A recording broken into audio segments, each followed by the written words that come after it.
everyone, I'm Jacob. I play Tithla. She's a ranger. Tithla's in Barovia because she's tagged along with some friends and somebody needs to look after them.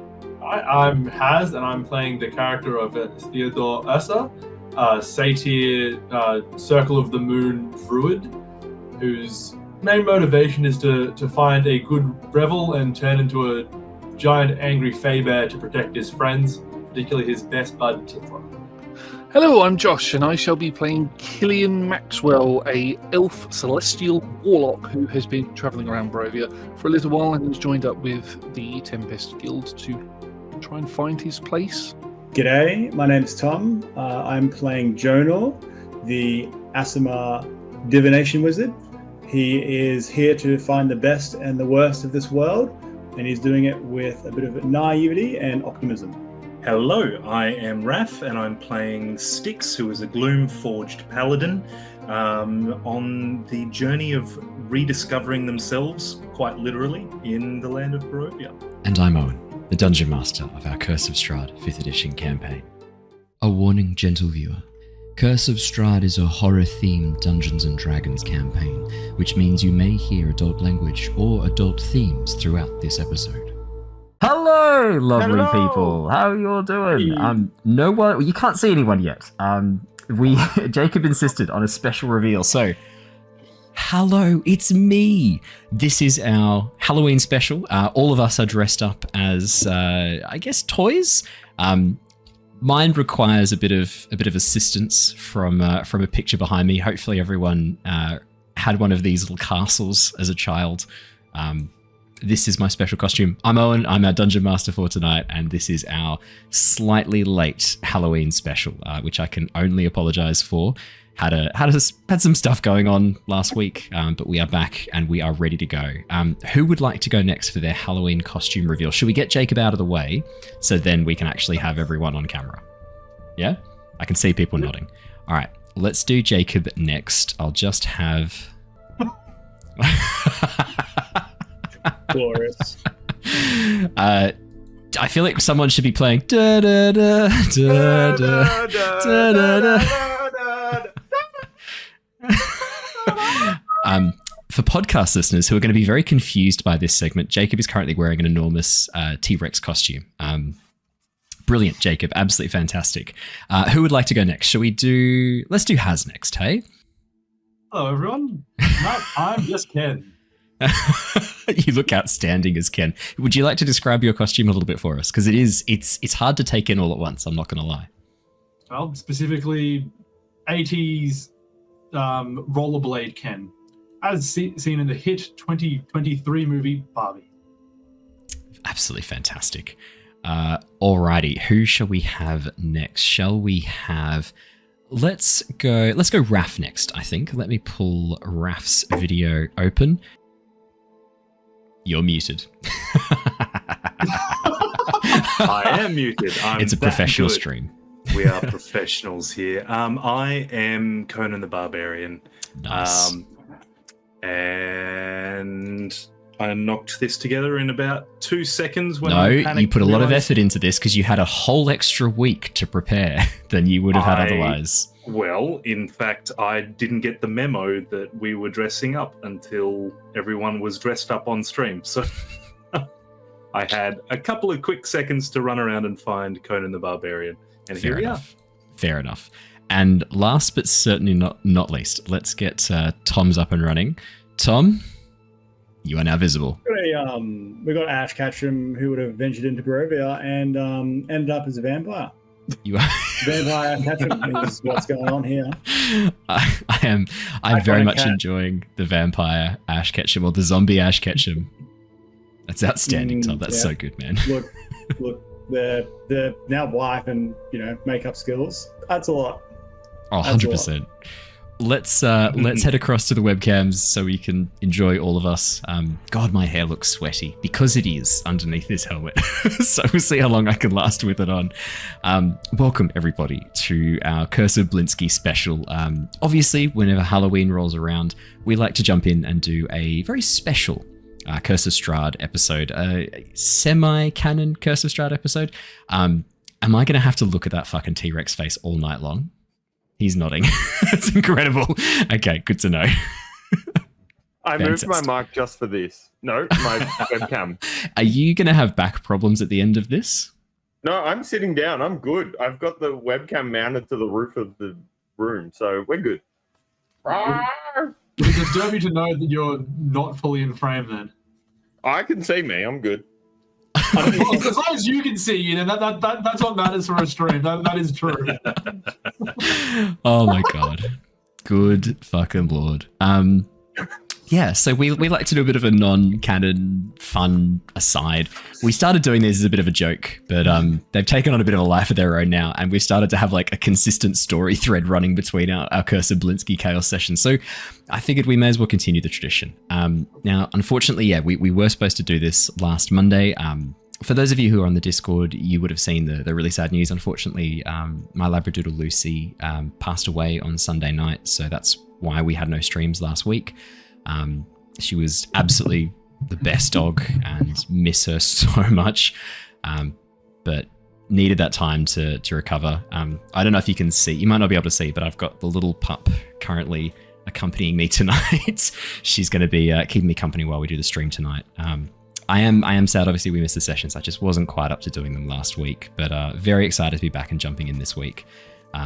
So it's going to be, yeah, absolutely loads of fun. I think we also have Owen, some... Yes, are you Jacob. glad that we're all here in appropriately respectful attire? Can I just say, she would have fucking loved this. Absolutely. This is like very much what she would have enjoyed. She loved that T-Rex costume. I have a very similar blow-up inflatable T-Rex costume to Jacob.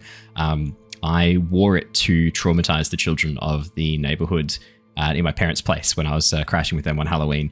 Because they've got a really nice bushy area around the side where I could leap out and do big T-Rex roars. And I was assisted by a certain Labradoodle who was very much involved and loving that so much. So no, this is, if anything, Jacob, you're probably dressed the most appropriately for what she would enjoy. Although she does also love big fluffy blankets. So Raph's also doing pretty well there with his cloak. Raph, are you going to die of heat stroke as this session goes on, or are you going to be okay? He's still muted. This is incredible. This is twice in a row. I keep muting myself when the planes go over. I need to just go with it. Yes, I will. End result. So we'll see how long all this outfit lasts. Fucking Jacob, every time. His stupid little face in that tiny little window. For podcast listeners, it is really worth coming and checking this out. It's pretty incredible. Yeah, it's so warm. I'm gonna have to turn the aircon. I'm gonna turn it down to 25 because it's pretty hot. Yeah, so yeah, been a bit of a rough week. For all the people who left lovely messages on the Discord, I really appreciate it. Yeah, been really lovely. In terms of other fun announcements to share, I don't think we've got anything particularly crazy. Obviously, the Wandering Village is about to release its brand new update, the research and economic upgrade. And Robin, one of the developers from Stray Fawn, the studio that makes the Wandering Village, actually reached out on YouTube to like say hi, which is incredible. So thank you so much, Robin. It's absolute pleasure and delight to bump into you on the YouTubes. And if you need that voice actor to read out those scavenger quests and expeditions that come up, I'm your man. I will audition every day of the week for that. That'd be excellent. Yeah, any other fun news or other things to share from anyone else before we jump in? I know Tom had a very lovely holiday recently. I see you shaking your head, Tom, but you had a wonderful little honeymoon away. We haven't seen you since you went away for your honeymoon. Yeah, no, it's a good time. Maldives is a great place. Do recommend. Waterfront, like above water villa, is a great time. Moneybags over here. It was like more half the price, brand new like resort there. So that's the only way we're doing it. Yeah, when you told me how much you paid for it, I was very shocked. Like most holidays in Australia are more expensive than what you paid for the Maldives getaway. You did very well. You and Tiff did very, very well with that. That was very nicely found. Tiff did a really good job. Tiff did very well. She's the planner. Let's not kid here. It's going to get annoying if my helmet keeps falling down in my face during the thing, because that actually really hurt my nose. Let's yeah. Any other fun things to share before we jump in? Otherwise, let's start the chaos. I cannot see well out of this, by the way. So it's going to go well.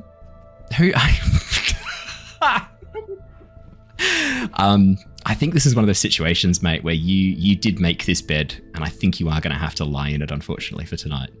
Oh, 100%. But you all get to deal with me going, what does that say? What does that say? Yeah, Did I push the wrong thing? Just as well tonight, I haven't put a very specific Cryptex-based puzzle in their inventories, which they are about to be given as we start. I mean, can you imagine if Jacob had to look at a lot of tiny letters on a rotating dial for tonight's session to be able to solve these puzzles? That'd be embarrassing. That would be really embarrassing for Jacob. Alrighty, let's do our hellos, our proper intros. We've done our hellos. Let's do our little intro and let's jump into the session. So previously on our Curse of Blinsky special, the characters have been finding themselves at times drawn into these strange, almost like self-contained situations where they inhabit the body of toys that represent their physical selves, sometimes in Blinsky's workshop, other times in Blinsky's cellar, and most recently in a strange garden-like diorama. The toys that they've encountered, the friends they've made along the way, have yet to really reveal the cause of this strange phenomenon. As all of you come to, not aware that you'd even fallen asleep, the last memories in your heads, the sight of Steve, TM, now a real boy, looking towards the doorway into a workshop as Blinsky storms on in, calling out angrily, "What have you done?" Suddenly, darkness takes you. You find your vision fading into black. It's hard to know just how much time has passed. But suddenly, light shines through once again. And as you open your eyes and look around, you find yourselves once again in toy form. The last memories you have being inside Castle Ravenloft, having escaped upstairs. Some of you escaped upstairs to explore the surrounding area. Raph, you actually have a choice tonight whether you would like to play Toy Grinner or Toy Styx. If you play Toy Grinner, all the same things we've talked about still apply. Who would you like to play tonight? Yeah, let's do Grinner. Let's do Grinner. Done. Yes, he's getting beaned. I don't have to change the overlay. It has been some time, Grinner. In this case, Grinner, yeah, as you open your eyes, you once again find yourself in toy form. The room that you're in at first resembles Castle Ravenloft. You can see behind you two enormous wooden doors, bound with dark iron. Cracks in the wood revealing soft light shining from the outside, diffuse sunlight as if piercing through thick cloud cover. Stone corridors surround you and stretch out in front. The room is dusty. Fragments of wood chips, cobwebs line the walls and floor. And then as you look closer, you realize the walls of stone are just foam, painted. As Theo wanders over and places his hand against a piece of moss just to sort of check it, you take your hands away, Theo, and there's little bits of green powder on your fingers from the paint still drying.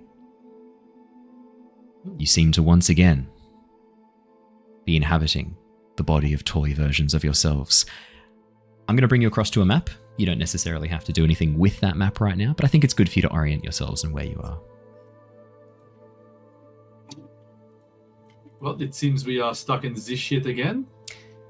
I will add Grinner is with you as well, stuck in this shit with you. For fuck's sake, not this again. Wait, are you on our side or are you not? Hey, what do you mean? Like, are you with us?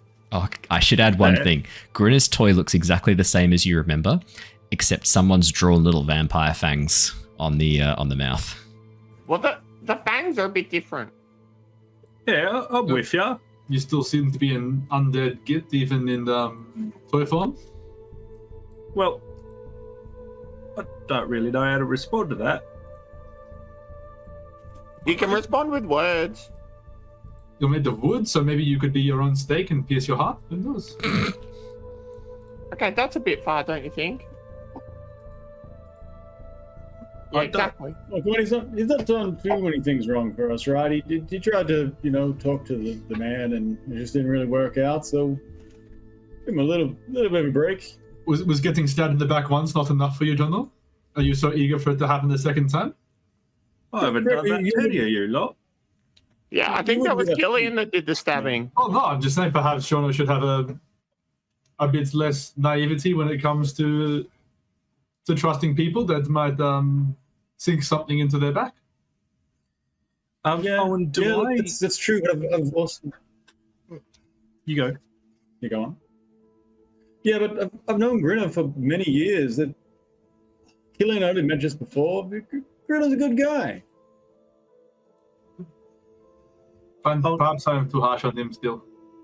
I'm just a bit concerned that once again we have ended up here. I can't help but think if this is a toy version of where we just were, and you were here and not the Styx, because it was Styx with us last time, wasn't it? It was. Styx was with you last time. Yeah. I have to assume, and this is not reading into any meta knowledge that I may or may not know, that it is location I'm sorry, based. what's a meta? I truly don't know what you're talking about. I suspect it has to be based on the location. So maybe it is your boss that is causing these frequent toy innings? Fascinating. I'm not sure who this Styx is, but maybe. I don't know. Owen, do I feel any Strahdiness? I mean, you don't really ever feel any Strahdiness. It's not like you have like a connection that you can feel psychically or magically to him. No, you just feel yourself. You always feel yourself. But that sense of strength, that sense of the feelings that we've talked about previously, that sense of strength, that kind of sense of hunger as well, they're still there. The hunger, though, completely gone. But that sense of strength, that ability to see clearer, to hear more clearly, that's all still there. Okay. But whatever the fuck's happened, it hasn't killed me, that's for sure. And if we are actually in the castle, then we could definitely explore this place and learn a bit more about it. That'd be intriguing. Yeah. As you're sort of standing there looking around talking, you notice Killian doesn't appear to be with you. Dracob, though, is Tithla. You still have Dracob with you. But Killian's nowhere to be seen. As you look down at Dracob, Tithla, you see Dracob has something in his mouth. It's... Hey, boy, here it is. Dracob wags his... You see Dracob wag his tail like wandering, and spit it out onto the ground, covered in phlegm and mucus.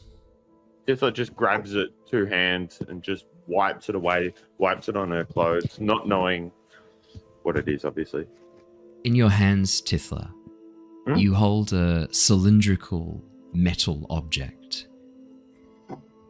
The form of which, the main body, is made of a silvery grey metal. The caps, this beautiful burnished bronze. And you can see set, inlaid into the metal around the body of the cylinder, are rotating dials of porcelain, each carved with a different letter. And as you examine this object and look over it, you see the dials turn in your hands. I'm going to reveal the Cryptex to all of you. You will now have access to the Cryptex in your journals, and I'll also quickly jump across to the map and I'll show the Cryptex to the stream as well. Tithla just starts turning things randomly. Yeah. Do you want to... I would love to roll for Tithla to randomly get it. Do you want to roll me a D100? Because we know the odds of this. Well, is that how many? Well, it's 4 by 4 letters and 5 rows, right? So what would that be? That would be 4 to the power of 5. Correct. Okay, so those are the letters we can see are the only letters that the dial can turn to. 1,024 different options. Would you like to I'm roll a little me? hamstrung. Are you able to roll that for me, Owen? And if I get it, then we win. The Shall I just sit here and 1,024. turn the dials for the next hour or so? 367. Close. As you spin it, Tithla, you spin the letters. A moment later, it comes up with JCNUL, and you pull on the ends and nothing happens. I think we're so close. I think I'll get it on the next one, everybody. Tithla intends to stand there and keep doing it, but not methodically at all. Purely randomly. Just spinning everything as much as she can and then try again, and then spinning everything as much as she can and trying again until somebody stops her, really. I'm rolling a whole bunch for you. Oh, one of them was so close. Oh, 1,021. 1021. 3 off. We're so close, everybody. We're gonna get it. But you don't know what the feel number is as you spin the dials, I can Tithla. feel it. I Spin got the a dials feeling in my again and again. bones.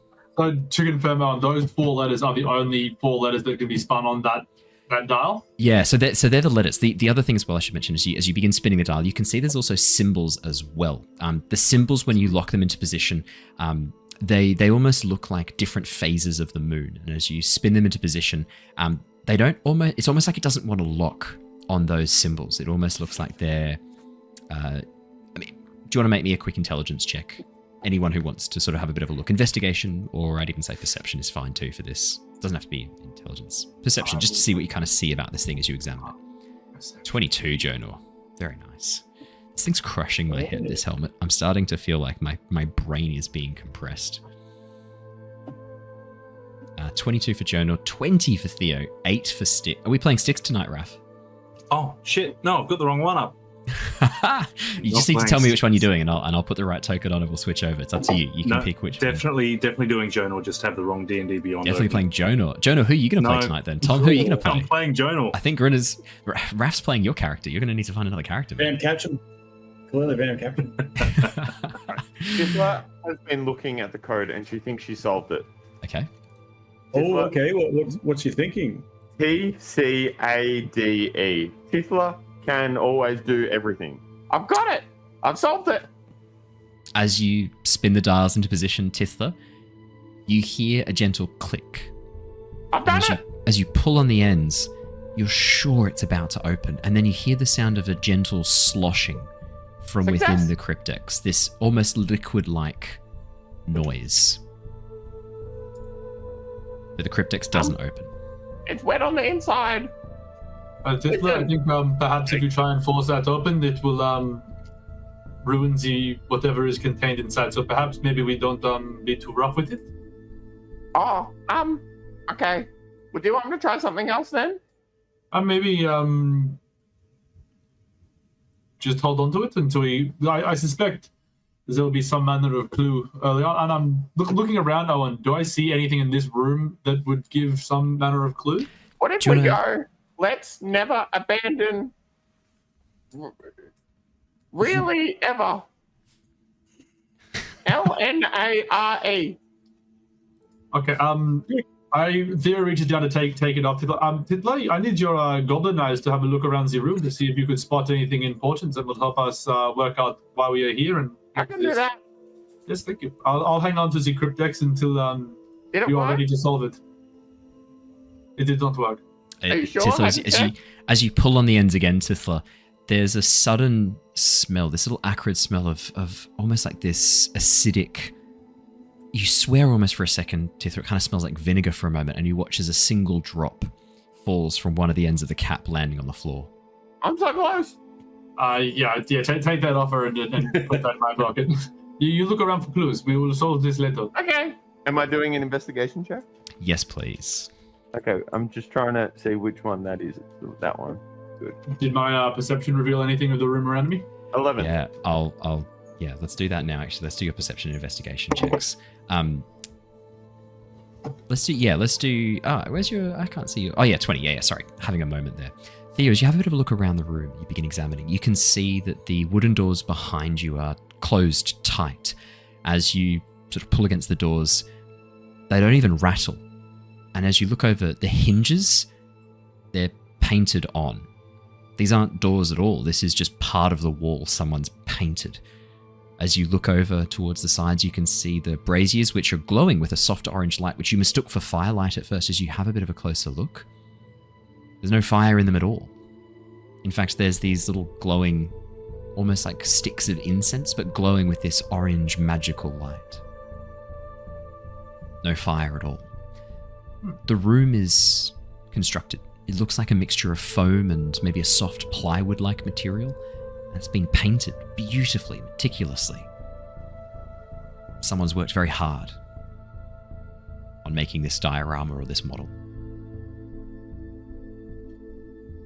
If I knock or push on the walls, do they feel hollow? Do they have give to them? Grinner, as you knock on the doors, as you knock on the walls, there isn't any give to them.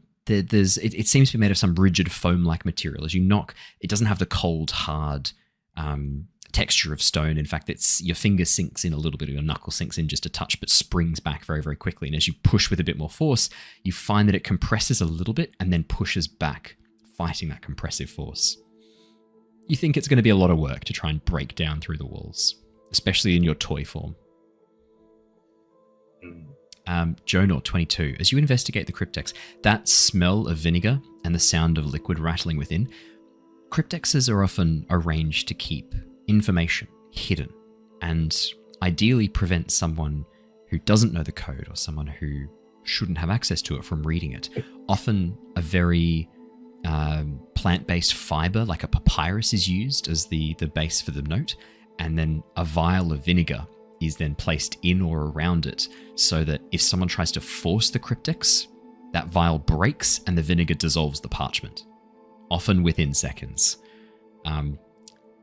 Tithla's attempts to try and open this appear to be potentially putting the note inside at risk. Give it back. I've got another idea. I thought you were henceforth banned from touching the cryptex. No. Steady on that one. This is sort of like a self-destruction sort of contraption. We break it, the message is going to be destroyed. There's vinegar on that texture, and it's going to just wipe away the message. So no smashy, but that'll be best. What about a little smash? A big no to that. Okay, what about a big break then? Let's go. I'm all out of ideas. While this is happening, Theo, with your perception of 20, while Jonor's investigating the cryptex and examining it closely, you notice almost something wrong with the roof. As you look up, the ceiling is very, very far away, meters above you, and the walls just continue up and up and up. Strange sort of semi-illusion. And for a moment, as you stare up with your perception of 20, you catch a glimpse of a single eye, wreathed in flame, looking down upon you. Guys, there is a flaming eye above us.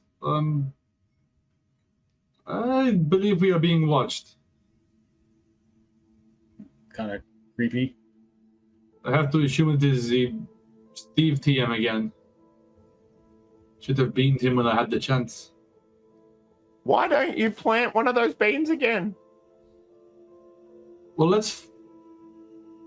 What's the downside? Soil and water might be required. Allegedly. You can grow plants in foam. Mm-hmm. Maybe, but the beans do have a specific requirement for their magic to be activated, unfortunately. I have dirt. Remember the spell I did? Oh, you I did? have a bunch of dirt. That's true. Is Tithla's vial of dirt just painted on dirt? Yeah, for sure. Because dirt doesn't shrink down as well as you might think. It'd be like a couple of big chunks of like clay molecules kind of locked in this glass vial as Tithla tips out these big chunks of gravel, and it'd be very hard to plant a bean in that easily. But for a moment, as you look up, you see this great flaming eye, this red eye staring down at you. And then it's gone. a moment later. I think we should be careful. There is a mystery afoot. I think perhaps we are meant to progress on, and I suspect there'll be clues to solve this codex. It's the only lead we have so far. Shall we move on? I'd love to learn this little code. I'm still pretty sure I can work it out, but if you think we need to go, I can try as we go. You can think about the code, and if you have any... So we need a chance. Yeah, everyone gets a go. You've exhausted all of your turns. Can I have Grinners? We don't trust him anyway, remember? Hey, I'm sorry. It's just I just want more goes. I don't mean it. I thought As you we were begin- friends. Yeah. Well, you so do- did I, and then you kind of left and came back, and you're a little bit different. Now you don't drink anymore, and I just don't know what to trust. As you begin making your alright. way down the corridor, you pass by more of these stone braziers, the soft orange glow of this magic illusionary light casting these long shadows that stretch down the stone hallway, both in front and behind you. The pathway twists and turns. You find yourself turning to the right, then to the left as you follow this almost, like zigzagging pattern, very maze or labyrinthian-like as you follow the tunnel. As you get to the second bend, for a brief moment, you see a figure walking in front of you, half hidden in the soft glow of the shadows around you, the light casting from behind them, making it very hard to make out their features. But you hear their footsteps echoing down the corridor. And then, as you round the bend, they vanish, disappearing into thin air, fading away as if mist. Do I recognize who they were? Do you want to all make me I can say one more perception check from each of you, or investigation, your choice. 23, Jonor. 15. 15 for Tithla, very nice. 20 for Styx, and 26 for Theo. Holy shit. Theo, Jonor, Styx. For a Grinner. moment. I need to fix that. Yeah, actually, sorry. Theo, Jonor, and Grinner. For a moment, you could have sworn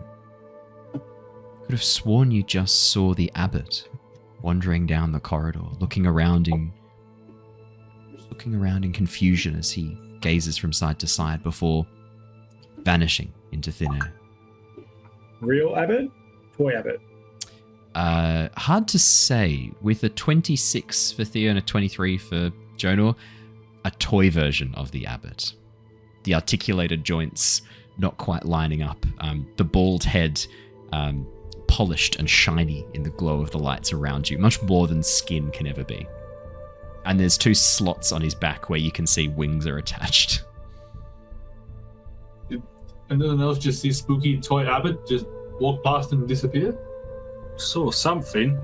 No? Maybe I got holes in my back for my wings, and I turn around. Are there holes in here, Theo? Are there holes in Wing it? There are, oh yeah. Your wings are actually folded up against you, Jonor. There's a button on the back, and when you press it, the wings pop out. That's you when you activate your Aasimar form. Aasim definitely has an Aasimar. That's right. No, you have your wings. It's all good. Yeah, all right. Well, and there's no sign of spooky abbot? No sign of Spooky Abbot. Seems to have vanished as if into the mist. So not like through a wall or anything, just into the darkness ahead? Yeah, not even into the darkness. With your perception checks, you watch as he almost fades out, like vanishing, almost ghost-like, as if he is no longer there. Was he the original abbot or the purified, aligned abbot? So the abbot didn't change much physically from what you saw, so hard to answer. Hard to answer that question, Jonor, especially when you only see him from behind too. You're not sure. You really don't know. Nice. I guess we'll find some clues further down. We'll keep on trudging on. Yeah. Perfect. As you begin following the corridor further on, you soon reach a crumbled section of masonry. Grinner, as you sort of kick at it, you can see that pins have been used to help position this rubble very, very precisely to give it the most aesthetically pleasing look. this has all been designed and built. As you make your way up the stairs, you can see patterns carved into the wall in the stone, forming what looks like rows and rows of these glyph-like words. But as you look at it, there's no pattern that would indicate a language. It just looks like someone's drawn these to look like it is a language. It's just squiggles and lines, and doesn't seem to form any recognizable sequence or patterns. But as you get to the top of the stairs, you see another figure further down the corridor once again. This one, again, walking away from you towards the edge of a large opening. Seems to be a larger chamber up ahead. You can see mosses and plants growing through the cracks in the stone. Again, it's a diorama. They've been carefully placed to look that way. But for a moment, you believe it, immersed as you are in the size that you are. And as you look ahead, you see Irina. Long raven hair flowing behind her. This time, rather than just turning away and vanishing, you watch as she pauses for a second and turns around towards you. And then, same as the abbot, you watch as she fades, disappearing into nothing. Don't go! What the shit is this? Like, she recognized us, right? She looked at us. So she's real? She's not an illusion? Like, clearly she has some kind of sentience. Yeah. Why don't we chase her? Yeah, we could blindly run through here. That's Okay. good. Do you want me to go first? Yeah, go for it. Okay. Let's go! Tithla and Jacob sprint forward. Tithla, as you sprint forward, rushing ahead, you soon arrive in a much larger corridor. It's much larger corridor up here. Let me bring us across to the map. I think we're going to need it for this section. And Owen, Yeah. I wouldn't really have seen much of Irina because when I kicked the rubble and saw Yeah. that there were pins in it, I'm collecting 2 of the pins. Ah, you've got your improvised weapons for the session. Very nice. Yeah. Excellent. Since I ran ahead trying to chase her, can I have another go? At the Cryptex, I believe Jonor currently has it. Jonor, give it here. Theo's got it. Yeah, absolutely not.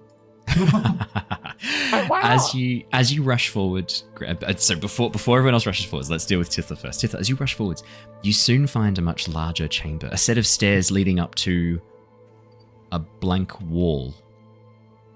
Sitting on the stairs is a small, furry creature. At first, you're not sure if it's bipedal. You can only see 2 little feet sticking out from underneath its very orb-like furry form. It has these big blue eyes and a strange, almost dark crystal-like structure embedded into its forehead. Little beak-like mouth, almost like a bird's, and these very large, almost bat-like ears. Very not dissimilar from a goblin's ears, actually, Tithla. Large, sort of stretched-out ears, much less pointy than yours. These ones are a bit roundish and open up to form these fan-like ear structures. And as you approach with Jacob, this creature, which only comes up to about your waist, Tithla, it's tiny. As you move around towards the stairs in front of it, you watch as the gemstone on its forehead flashes, just for a moment, and then the eyes open up and turn towards you. Hello? Hello? You sound like me. Hello? You sound like Oh. me.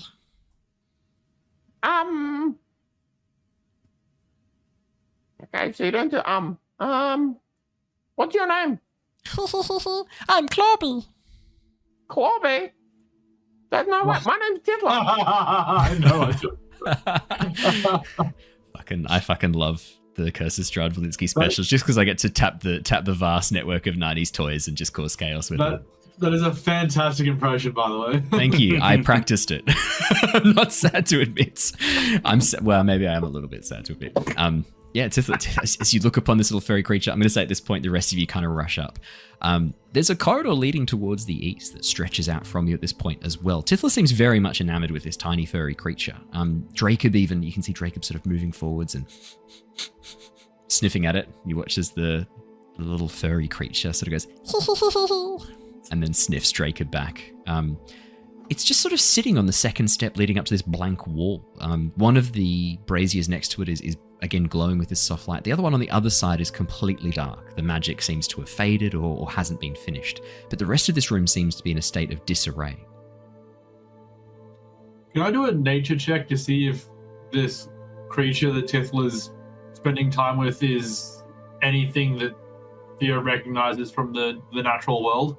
Oh yeah, I mean you definitely can. Kind of eldritch abomination. I mean it is that, but I don't know if you'd know that. Let's have a nature check. Oh man, I was almost tempted to just have it go like, you know, like the random language the Furbies use. I don't know if anyone's seen it. The movie Gremlins. I fucking love it. It's the best. It has aged exceptionally well. 19, Theo. You don't recognize this creature immediately, and certainly not like an explicit sort of, oh, I know what this is here. But this creature, as you look at it, the strange beak-like structure, I mean, there's no claws on this thing. You can't even tell if it's bipedal or not. You can only see the 2 feet at the front poking out from the fur. But I mean, as you look at this creature, it can't be a plant eater because the beaks are not designed to munch on leaves or moss or the other things you'd find in here. Maybe it could eat berries, but again, like as you look around, you're inside this bizarre diorama-like structure, and this creature doesn't. I mean, as you look at it, you're not 100% sure if it is an actual creature or if it's another toy like yourselves. Anatomically, it makes no sense as an actual creature, and if anything, it's got the build of more of a predator than a herbivore. But in this cute, tiny, toy-like form, you struggle to see how this thing could be a threat in any way, shape, or form. Hello, you've got so many friends. I love friends. Hello, friends. I'm Clorby. Oh, it talks. It is. Are you sentient? Oh, yeah. What does that mean? Okay, it's responding. If it is a simulacrum, it is incredibly complex. What do you think? Do you know what's complex? A similar the word you just said. Finally, somebody who understands me. I don't like it. No, I think it should be killed with prejudice. I think we should take them home. What's your name? Hey, you said that. I'm Clorby. Where do you come from? I don't know. I just woke up here. So do we. You want to come with us? How many people have you murdered in the pursuit of bringing back the old gods? Murdered? Oh no, that sounds like... Is that when you make things not move? Wait, if you had to pick a letter, what letter would you choose? My favourite letter of the day is C. C for Clorby. C for Clorby. And if you had to pick between S, T, J, or L, what would you pick? My favourite letter after that is D. Okay, that's the 4th one. Next favourite letter. I don't think I have any others. Now the DM has to choose a letter that's not on the cipher. I don't think I have any other favourite letters. What's your favourite letter, friend? What's your least favourite letter? My least favourite letter? Yep. That would be Z. Perfect. We'll rule out Z. Okay. What are this you is a doing fun here? game. We're playing a game. Well, yeah, but what were you doing here before we got here? That's a good question. I was sitting here waiting for friends. And I was waiting for food. I'm hungry. Do you have any food? I have this bean here. Would you like to eat this bean? Is it tasty? Is it good to This eat? is the delicious bean. I could go a bean. I offered the bean. Okay. As you pull the bean out of your bag of beans and hold your hand out, you watch as Clorby waddles over, falling down the stairs a little bit and rolling for a moment before getting back up again. Could you lower your hand? It's too high up. Oh. All right, now I'll bite. I hope it doesn't, but I'll bite. I lower it down. Do you know why D is my second favourite letter? Because you're a dick. I was going to go, because it spells die, but I'm not doing that. Just kidding. I was hoping one of you would be like, I was hoping that would concern you. As you hold your hand out, you watch as Clawby reaches down, gently pecks up, and then swallows the bean. Grinner takes a step back. Anything happened to it? There's a sudden pause. And then you watch as Clawby shivers for a moment. And then there's a dull thump as Clawby explodes. Fur rains across the room, covering almost every surface as you hear Clawby go, uh-oh, and then just explode like a balloon. Just pop. The rush of air and brief wet fireball that emerges out of Clawby's eviscerated form singes your eyebrows, Theo, and the tips of your horns sort of you watch as a section of Clawby's skin. It's legally distinct. I'll cut that. As a section of Clawby's skin gets impaled on one of your horns, and then all is silent for a moment. Well, It was kind of like that owlbear, so I'm not against that. What the fuck was that? oh, it's dead at least. Is there a letter inside its body?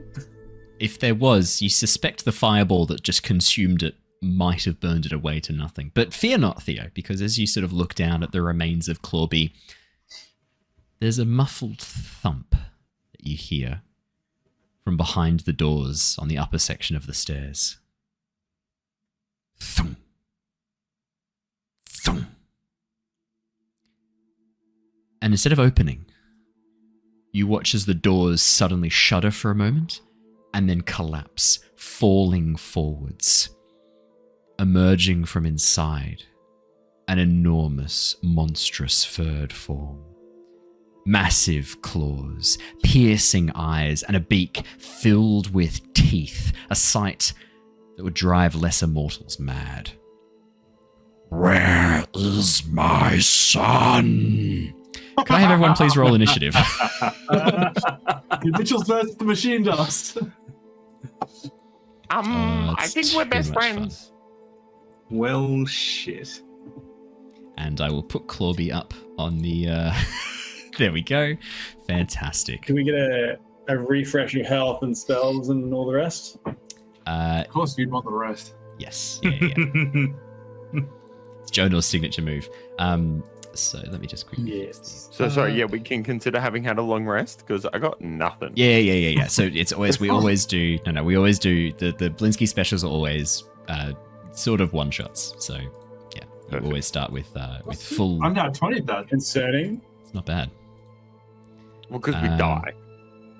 I don't know what you're talking about. Usually at least one of us dies in a Blinsky special. I don't know what you're talking about. I can't take responsibility. Sorry, it's the character deaths that we're talking about, Owen, that you've caused. Just to be clear. Oh, okay. Oh, that's fair enough. Oh my goodness. That's 21 for Clawby Senior. Clawby Junior obviously didn't quite make it.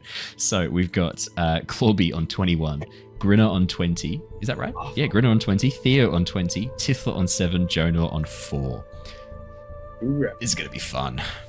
Are those corpses over on the front? Yeah, as you have a bit of a closer look, Grinner, you can see the bodies of other toys torn apart, brutally murdered, just lying on the floor over on the far west-hand side.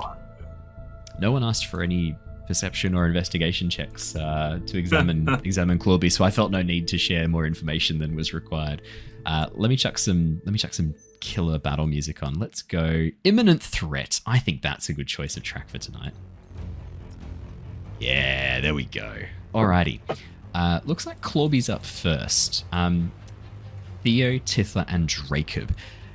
You watch as the large, monstrous version of the tiny thing you saw before turns and looks down at you, Theo. A section of its son's fur still clinging to your horn. Jacob. I just want to... I know you're worried about using the term Furby in this, Owen, due to copyright. It's in the Hasbro family, so we're all good. D&D Hasbro can go fuck themselves. I agree. So we can use it. Furby. Yeah. Owen's a fan of Hasbro.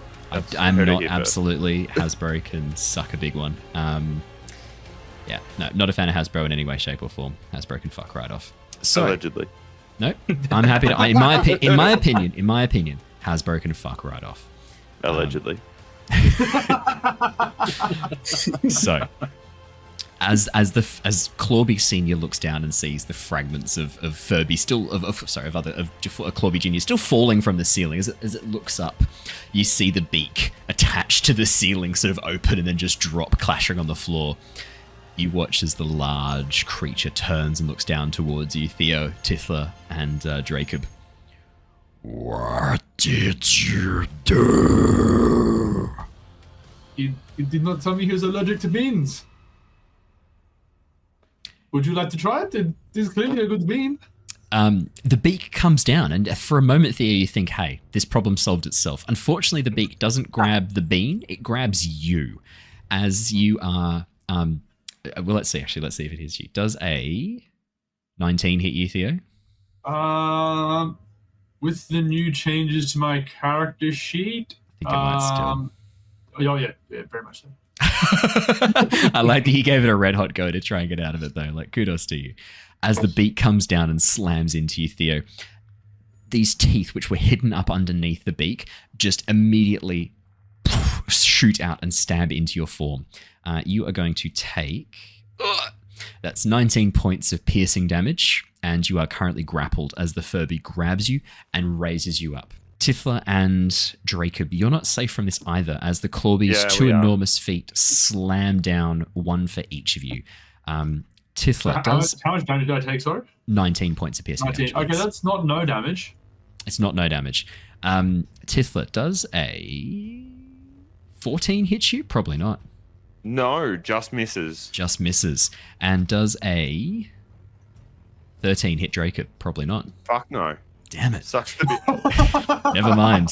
As the Clawby claws come down trying to slam into you. Unfortunately, I've misnamed this creature quite significantly. As the Clawby claws come down trying to slam into you, Tithla, you just... flawless. Exactly. You just roll backwards, sprinting away, and in the momentary confusion, you watch as Dracob spins, a little burst of fire, burning the Clawby's feet, stopping it being able to slam on top of you. That's my boy.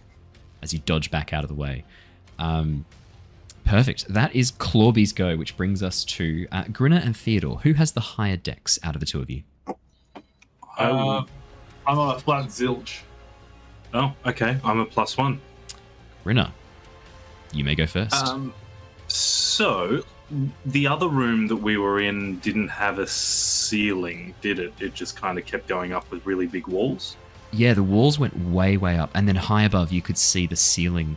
But, I mean, as you looked at, you didn't see anything out of the ordinary, and Theo did share that he'd seen this strange red eye, but you didn't see anything out of the ordinary when you looked up. Okay. I don't want to get near that thing. I'm going to use my two little pins that I picked up. How big are they, those pins? They're like broadswords, essentially. Cool. In your hands, in your tiny toy-like hands. I'm going to use them like climbing pittons and just kind of ice pick my way up the wall as high as I can just get. Just going to get out of here. You're like, fuck this. And I'll use...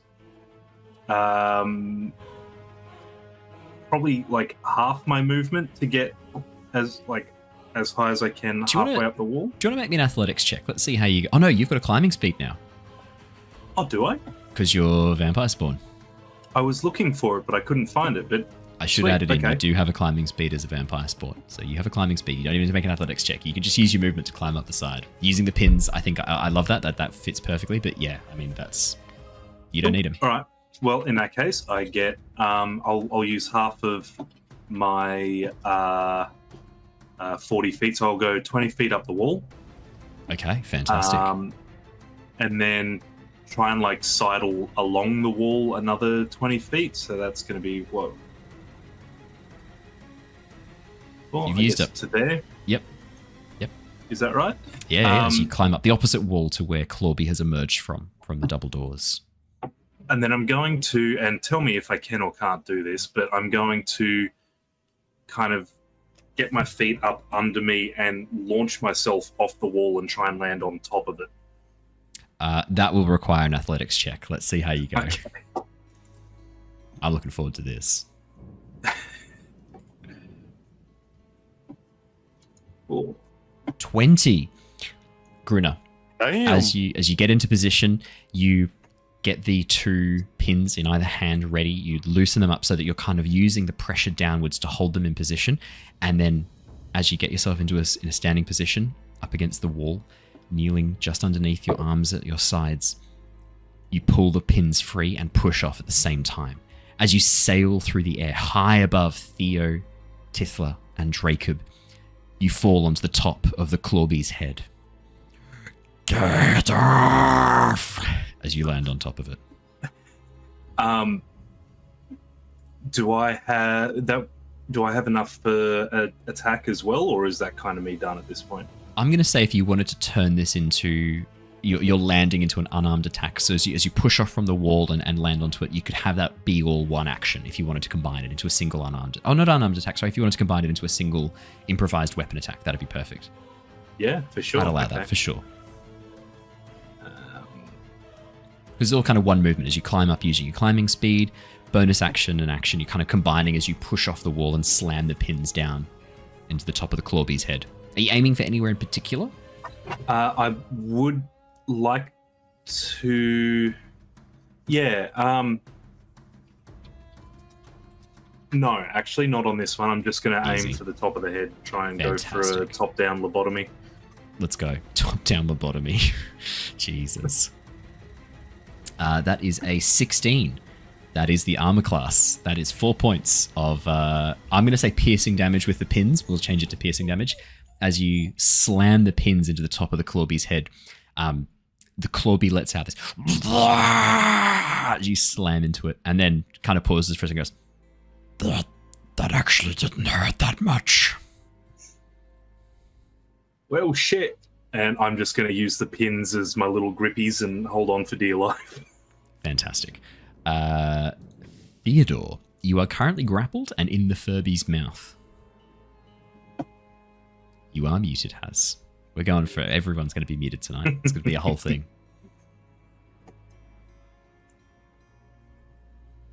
This is incredible. Stop faking it, dude. I'm not as good as Jacob at that. No. Time fake. Come on.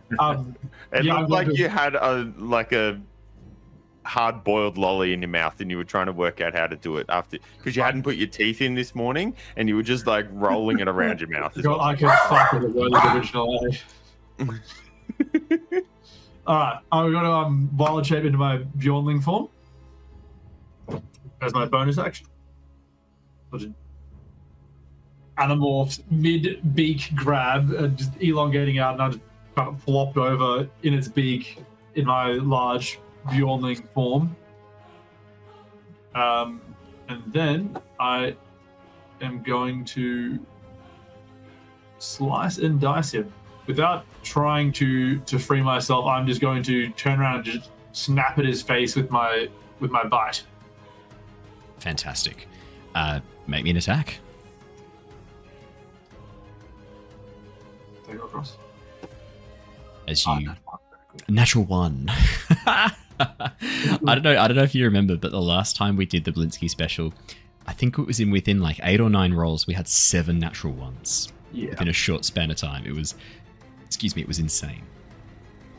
Theo, as you launch forward, trying to sort of get yourself out of this grip, this death grip in the Clawbee's mouth, you transform, hoping that will allow you to push your way out and escape.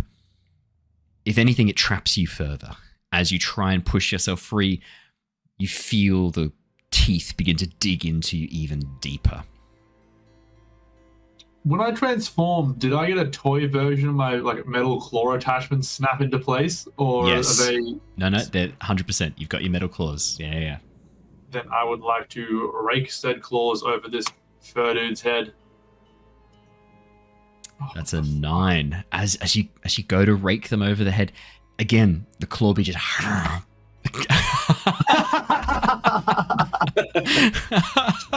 bites down deeper, and attempts to prevent you from getting access to its face, and it is very successful.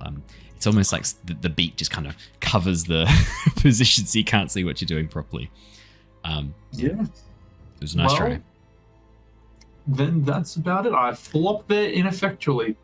Fantastic. Tithla, speaking of flopping ineffectually. I don't understand the Sagui there, but we'll push on. That's okay. The Sagui. That's my friend. Can you put him down, please? Excuse me, Mr. Clawby, senior sir. Can you please put him down? I can see you taking your hat off so you can hear me better now. Mrs. Globby. You know what? That's my apology. I assumed incorrectly, and I sincerely apologize. I was going to attack you, but I think that's inappropriate now. Do you think maybe you could pop my friend down now? You watch as the Clawby throws back its head and goes to kind of like swallow Theo. It doesn't actually swallow Theo this turn, but you see go. Okay, well, with that, Tithla's going to shoot her longbow right at the face of Mrs. Clawby, because Tithla believes in equality. Absolutely. Everyone should get shot in the face the same amount. That is a nat 1.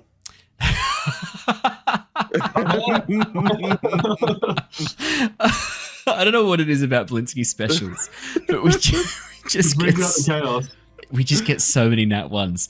Tithla, as you knock the arrow and unleash it, it just something what are the goes, odds that either my bowstring breaks or I hit Theo? Like I thought about both of those and I was like, nah, that's a shit thing to do.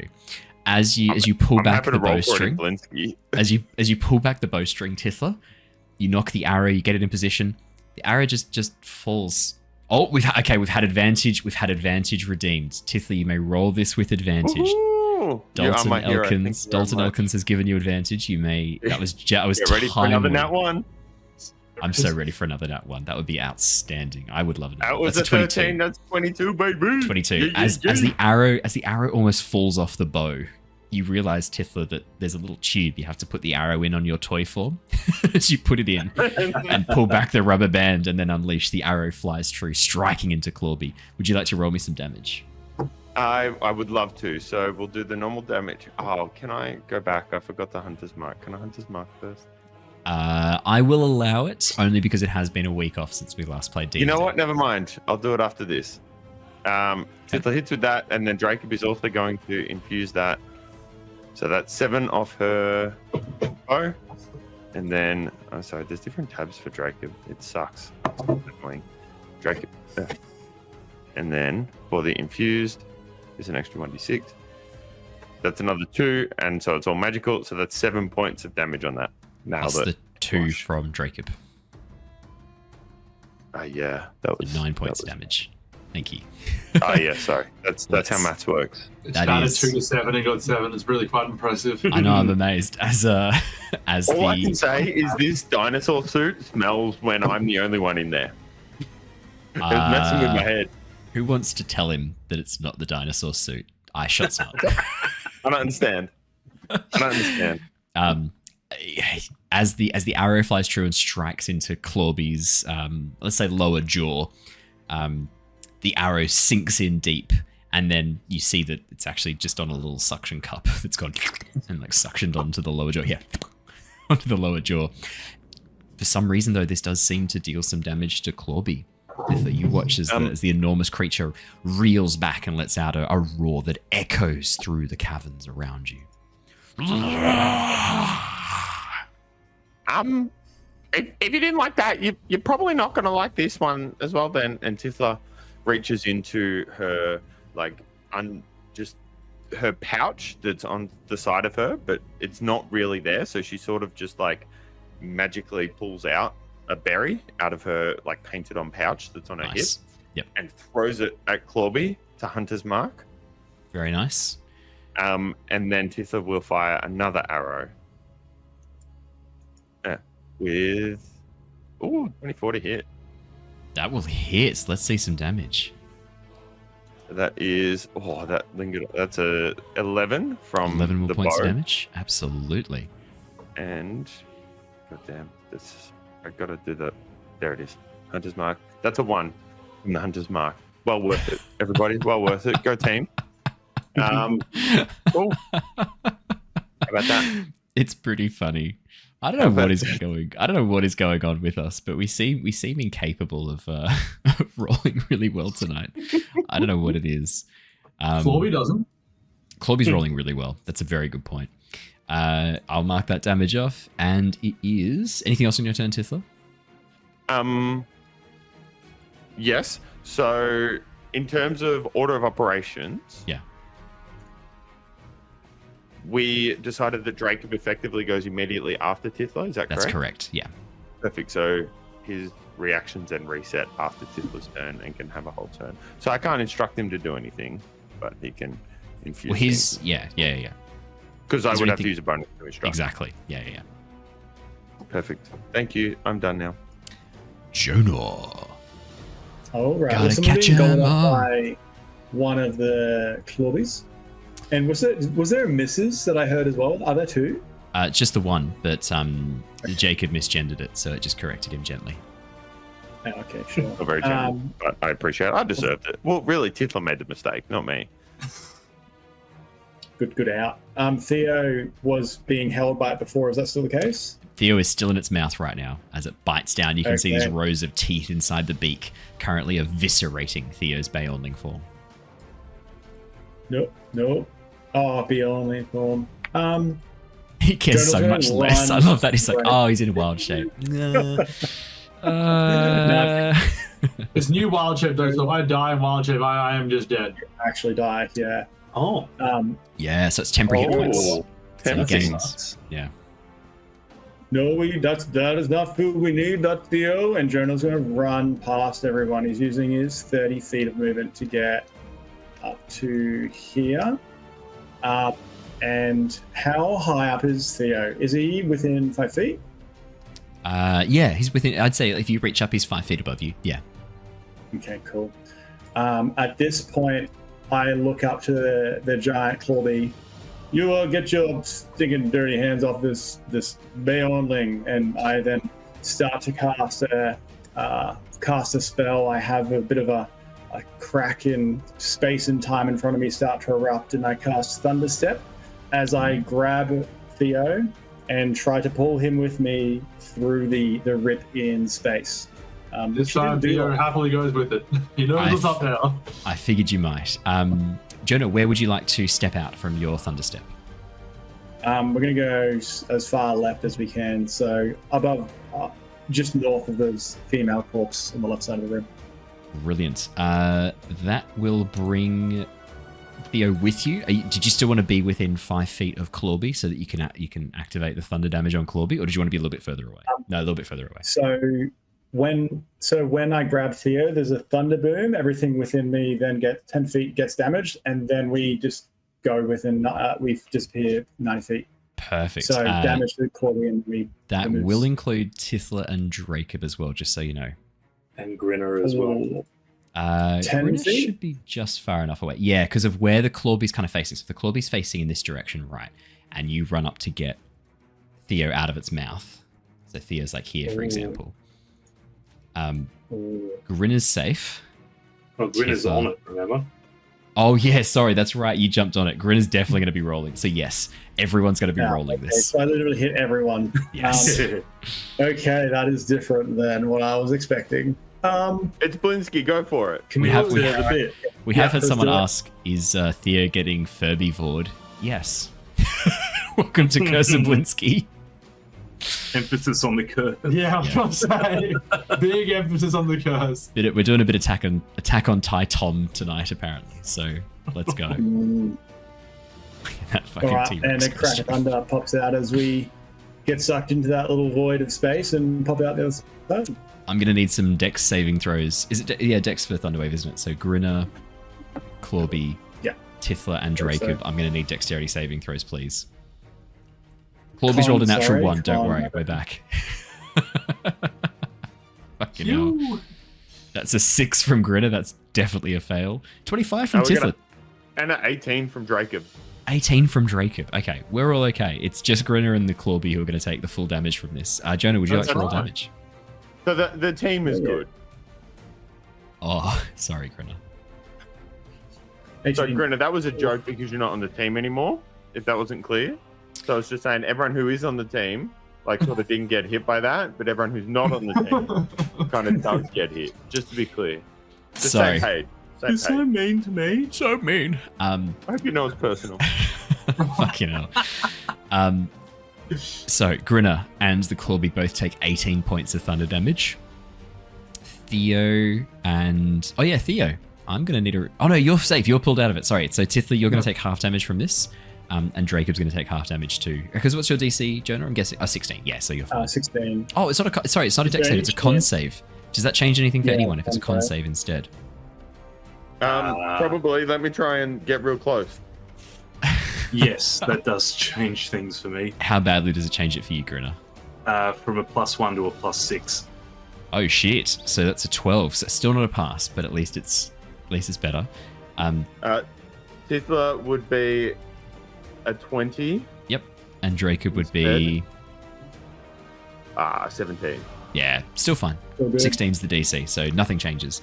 So yeah, Grinner and the Clawby take 18 points of thunder damage. Tithla and Jacob take half, so 9 points of thunder damage.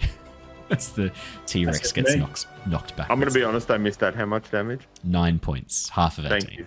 Anything else on your turn, Jonor? That's it. Alrighty, back up the top of the round.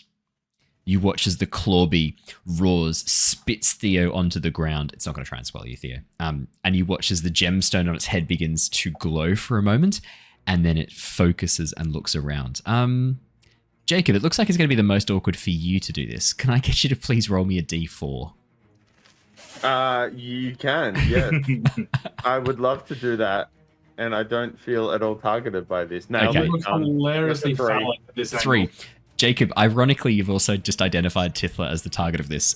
Grinner was 1, Theo was 2, you were 3, Jonor was 4. I just had it in order. Bullshit. Just had it in order of... Oh, whatever it was, It's Tithla. No, it's in order of the overlay. If you look along the overlay on the maps, you are number 3. What, you want me to try and change tabs now? Interesting.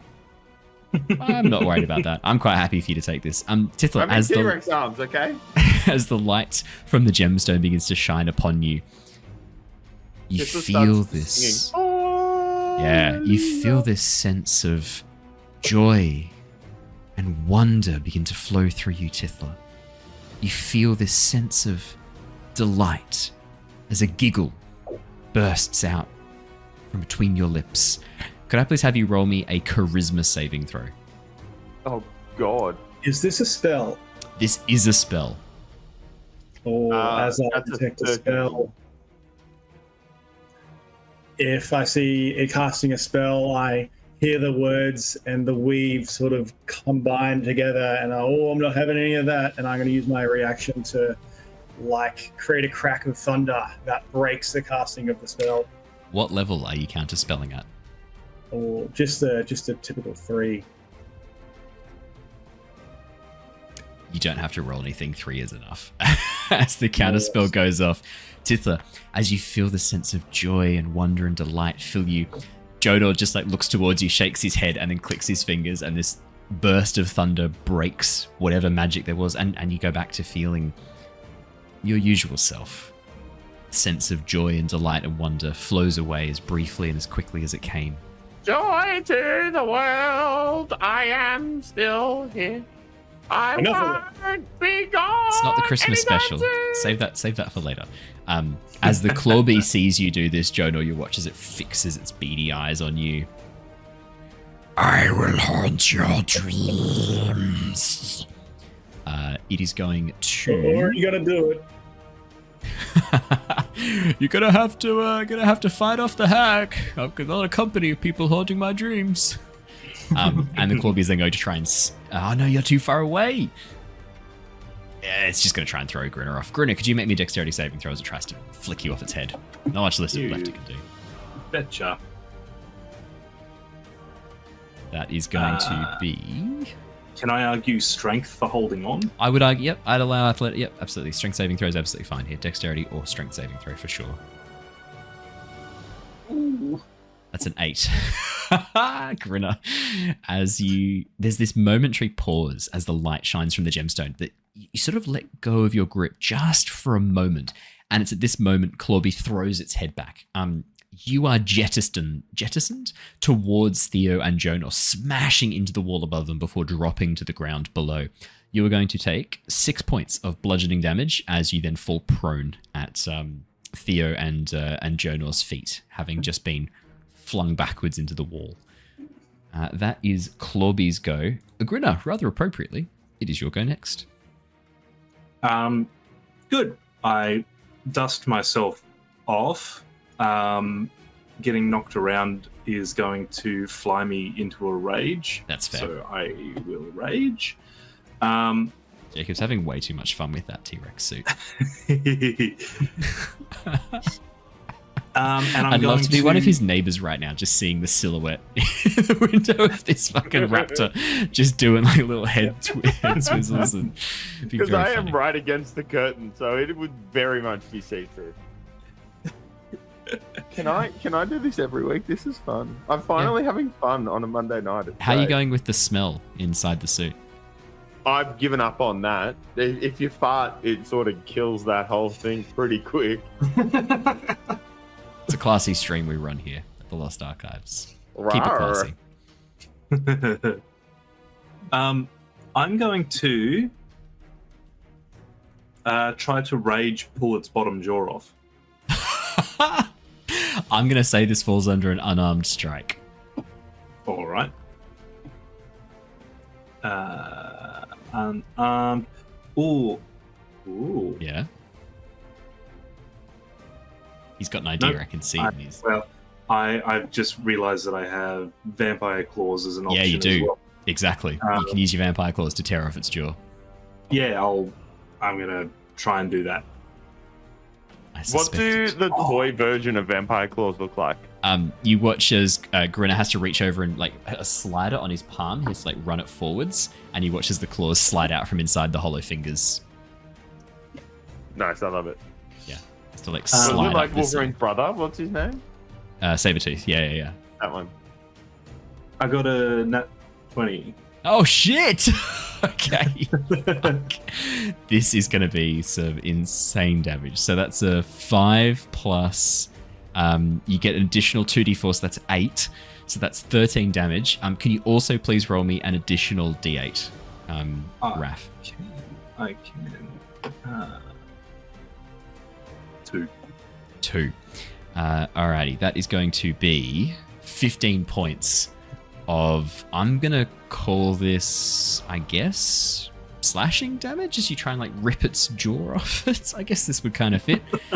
Grinner, as you rush forward in a rage, you like press the back of your hands, sliding the toy vampire claws out from inside your little toy hands, and then you grab onto the lower jaw, pierce the claws into the flesh of the Furby, and then rip as the lower jaw is completely removed. As you throw it behind you, you watch as Clawby turns to you and goes, fuck yeah. That's me. That's it. Okay, fantastic. Theo, you are up next. Cool. Those of you just joining us and don't know what's going on, this is Curse of Blinsky. For Halloween, we do a little special Curse of Strahd where rather than playing the legitimate Curse of Strahd, we pause our regularly scheduled session and we do a toy version of the campaign. One of the one of the minor NPCs in Curse of Strahd is a toy maker called Blinsky. We like to have it be a special little thing that he runs. So, Theo. Rawr. No. We also like to get dressed up for it too. This is where the horror in the premier horror campaign comes. Going rawr in his T-Rex outfit. Yeah, it's horrifying, but not for the reasons you think it is for a normal Curse of Strahd. Theo, lay it on us. What are you doing? Beyonding form, I'm going to begin just galloping towards the Furby. You're paying attention to. You probably see like little flecks of moonlight beginning to gather and glow on his claws. He dives, tries to rake his claws down the side of the Furby. Sorry, let's go. Clawby. Now watch after the whole big, nice attack description, we get Natural the nat one. one. Natural one. That's actually one of the other features of our Curse of Blinsky specials is a lot of nat ones, more than we normally get. It's very weird.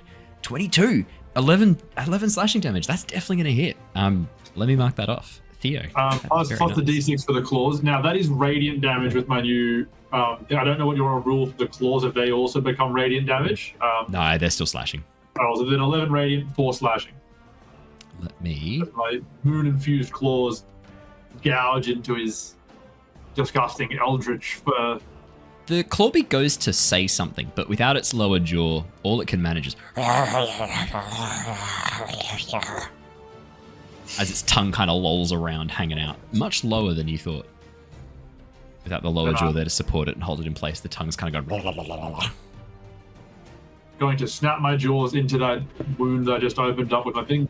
Again, as the Bjornling goes in for the thing, you can see the radiant light glowing from the tips of Bjornling Theo's teeth as he sinks them into the fur of the clawbeak.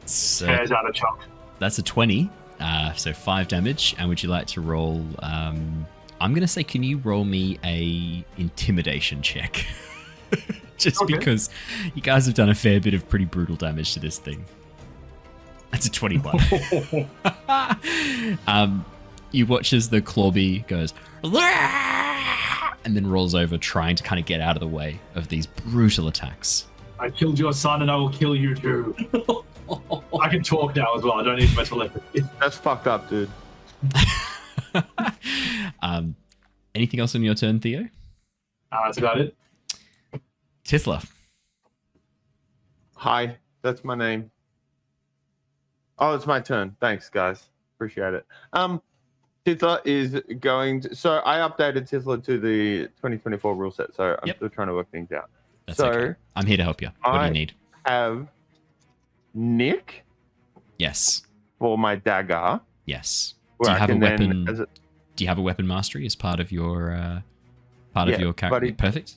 I got 2. I got longbow and dagger. I got 2. Brilliant. I also have a climb speed of 40 feet, so that's not bad either. The program. That's not bad either. Very nice. I got lots of goodies. That's why I did recommend we jump to the new rules. It's mostly just good stuff. Pretty cool. So in theory, I could do my 2 longbow attacks. Sorry, I thought I saw something in the corner of my eye, but it was my claws. It scared me. I thought it was a cat. I could do my longbow attack and then do the nick. Is that how that works? So normally the way is the bonus action. Yeah. So if nick is the longbow special. Nick is for the dagger. I think you then have to use it as part of the because you would have then if you're using your longbow, you're going to be at disadvantage because you're so close. If you then wanted to use the dagger for the attacks. I've also taken sharpshooter as a part of the update. Yep, absolutely. Okay, in that case, then you definitely can. So I can't do nick though. I don't believe you can. My understanding of it is that it's normally part of the weapon attack. Great. All right.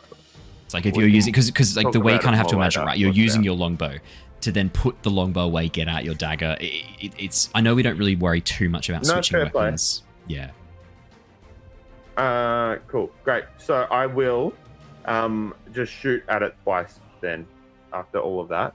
Brilliant. And go. I'm sorry. I'm trying to read a thing through a piece of plastic that's not very You've clear. made this choice. 24. No one forced you to. 24 will definitely hit. And then that's 11 damage, and Dracob will infuse somewhere there. That's the wrong button. That's a 4. Wait, what have I done? Came through. The first one came through. 7 points of damage. It shouldn't 11. be a plus. It shouldn't have the +3. Oh, it's just the single d6, is it? Yep. In that case, then just a 4. And so then 11 and then 4. Yep. I'm having a real fun time taking up everyone's time while I'm trying to look through a plastic screen. There we go. And the hunter's mark is a Styx. Hell yeah. Tithla. So 11 plus 4 plus 6. 21 points of damage. Tithla, how do you want to do this? That mouth that was being torn off. Yeah. I want to clean that. I want to help finish that off. What do you mean finish it off? What? Help the separation occur. It's happened. Grinner's ripped the lower jaw off. Are you going for the upper jaw What's as hard well? to hear in here? Tithla wants to Again, take the you've top made jaw this off. choice. Okay. Also, this has nothing to do with my hearing and more to do with my listening while I was trying to work out what to do on my turn. It's okay. And the fan that's blowing in your ear to keep the T-Rex inflated. Maybe. And it's also blowing the farts around. As the arrow flies out from your longbow, it severs the bits of thread that are holding the top jaw in place. And as it shoots through, you watch as the Furby turns around, gumless, bleeding jaw kind of hovering. Well, it would be bleeding. It's not a real creature. It's just a toy. Take that, Hasbro. Nice. As it turns around, you watch as the Furby goes, and then collapses backwards, falling prone to the ground. Dead. Huzzah! We gotcha. The Furby's corpse does not respond. May you rest in pieces. Okay, where do we go now? We just come from that little stairwell up in there. Let's book our head in there. As you peek up into the stairwell where the Furby had emerged from. I'm sorry, are we just gonna brush over the fact that Theo just killed the baby and then the mum came out and corrected us and then we just tore its mouth off and killed it? Are we just gonna brush over that?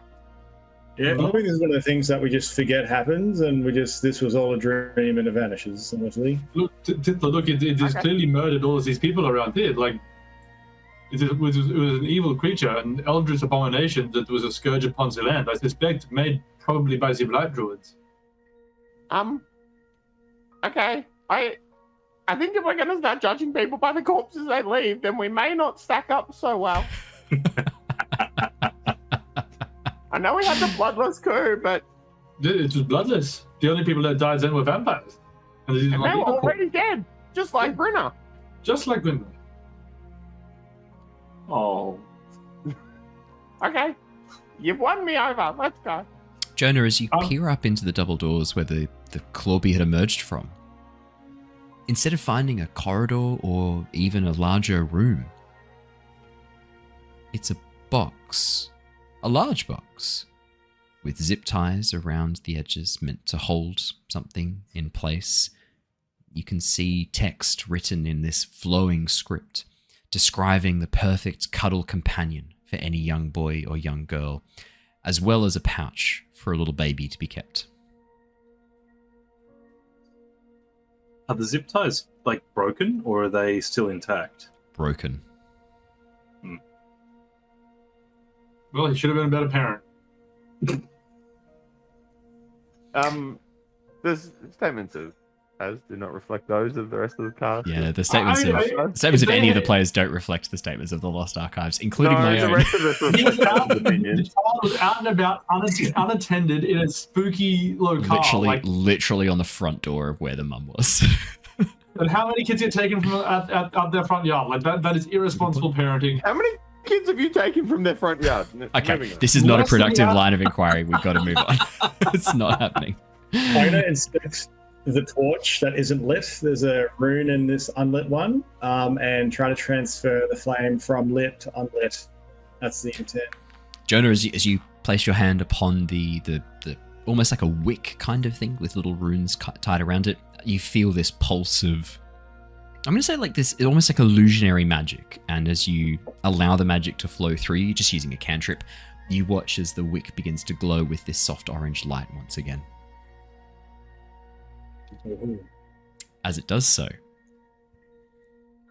you see little flickers of flame rising from each of the torches, almost like embers. As they drift slowly on a phantom wind falling towards the ground, they begin to highlight footprints. Large footprints, like large boots, making their way down towards the west and south of where you are now. To be honest, something here, boys, is someone came or went from the west, southwest. If I make the L's with my hands, which way is that? L. You're looking at me at the stairs. Surely out of all of us, you'd be the one that's best for telling west and east. Shit, That's kind of the whole thing. Tithla wants to make a survival check. Yeah, for sure. Mostly because she now has expertise in it and has a +8. Yeah, absolutely. That's a nat 20, 28 bitches. Tithla, natural 20. You know which direction east is. It's left when you're facing north. It's right when you're facing north. You know which direction west is. It's left when you're facing north. As you look down at the boot prints, Tithla, you recognize these boot prints with a natural 20. You've seen these before, haven't you? I've seen these before, Tithla. haven't I? They remind you of the boot prints left behind, not at Blinsky's garden, but when you were... What is this? What are you doing? But when you were in Blinsky's workshop. But when we were in Blinsky's workshop. One of the toys who accompanied you, a certain muscular, brave toy, left boot prints very similar to these. No. Tithla stands up, dead silent.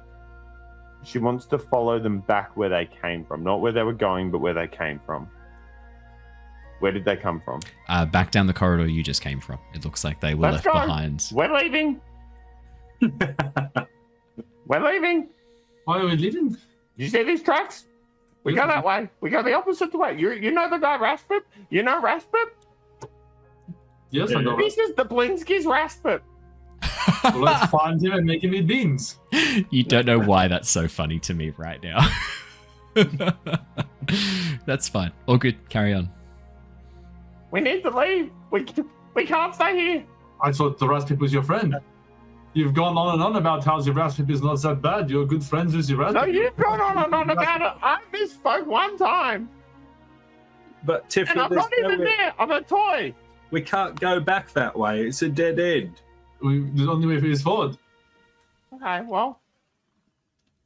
There's You two know the corridors. There's muscular one heading southwest and one heading east from where you are. You've come from the south, so there are two options. You can go either direction. The boot prints lead towards the southwest though, but the corridor towards the east seems. Does a quick rummage on these toy bodies here reveal anything of interest? No, nothing of interest on the toy bodies. It looks like they are just big toys. As you do rifle through there, you can see internally there's a large metal pipe that Grinner looks at that would make a very, very adequate club if you wanted to switch to a great club, Grinner. Yeah, I think it's time for an upgrade from a couple of pins. Actually, you said hollow pipe, yeah? Yeah. What's the diameter of the pipe compared to the pins? Oh, much wider. Yeah, much wider. I'd say probably if you were to hold it in your hand, it's probably about, what's that, 30, 40 centimeters diameter? And then like the internal is... Not like that big. Can I get a girth from you that one? Yeah, it's a two-handed weapon. You're going to struggle with one hand. Okay. Girthy. I'm going Girthier than you've ever held, has. That's not a high bar. I almost want to give you inspiration for that. it's a good self-burn. What did you want to do?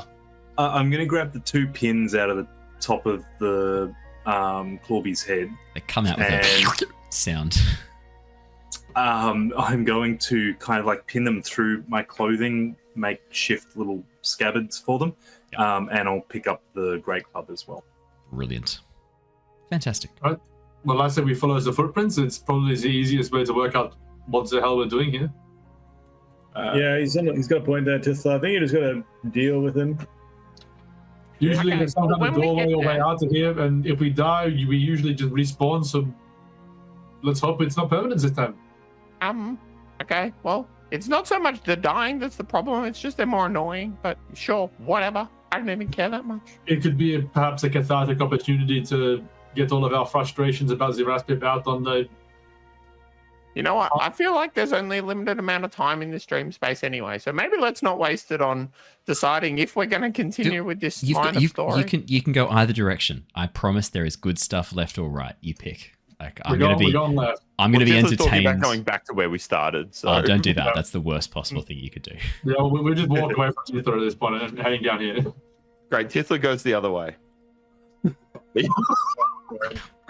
Are you going back towards the entrance? Oh, you're going to go that No. way? Okay, great. Split the party. Tithla goes right. Fantastic. Let's go, boys. So do you want it? So are we splitting the party? I just want to confirm. Are we going left or right? You know what? I think Tithla says, I'll lead the way, and then starts walking off. We've already gone down this way. Yeah, we've already committed. Fantastic. Let's deal with the Three Musketeers first, and we'll come back to bait in a minute. Theo, Grinner, and Jonor, as you make your way down along the corridor heading towards the southwest, you soon find yourselves in a very similar corridor to the one that you made your way through heading to the north. These twists and turns making it very hard to kind of see ahead, blocking your view of the pathway forwards. The walls are lit with braziers, same as before, but underneath each one, you see a bubbling pool of shadow, vaguely humanoid, but rising directly underneath each of the braziers. And as you approach the first one, you watch as the shadow twists and turns for a moment and then speaks. A ghost. All right. With no harm from us, just passing through. Just don't mind us. Shadow makes no move, no answer, just It said a ghost. Was it a like? ghost. Did it seem to be referring to us? It turned towards you as you approached and spoke. A ghost. And then said Cool. no more. Sweet, buddy. All right, I'll move over to the next one. As you approach I'm the gonna next one, touch it. you punch the shadow. No, I touch it. I touch it. I don't. You touch the shadow. Ooh, that's way worse. Where do you touch it? On its shadow. Where?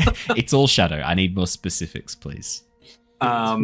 Just like a trailing edge. Gentle that's cupping. Closest to. Oh, okay, Yeah, gentle. Just trailing. gently cup. As you run your hands through the shadow, Grinner, I'm gonna need you to make me a Constitution saving throw, my friend. Wait, hang on. You're undead. I am. Nothing happens, Grinner. As you run your hand through the shadow, no ill effects occur. You feel nothing. Feels fine. Well- Just cold. There's nothing wrong with these things. I don't know what the fuck they are, but they're harmless. It's where's Tithla gone? Theo, I as you suspect she got back approach, to the entrance like you wanted to. No need to worry about her. All right. she's dead. As you approach the second shadow, Theo, it turns towards you. Covered presence. Ghost, covered presence. Sweet. All right, cool. Carry on. And as you get to the last, an area of darkness.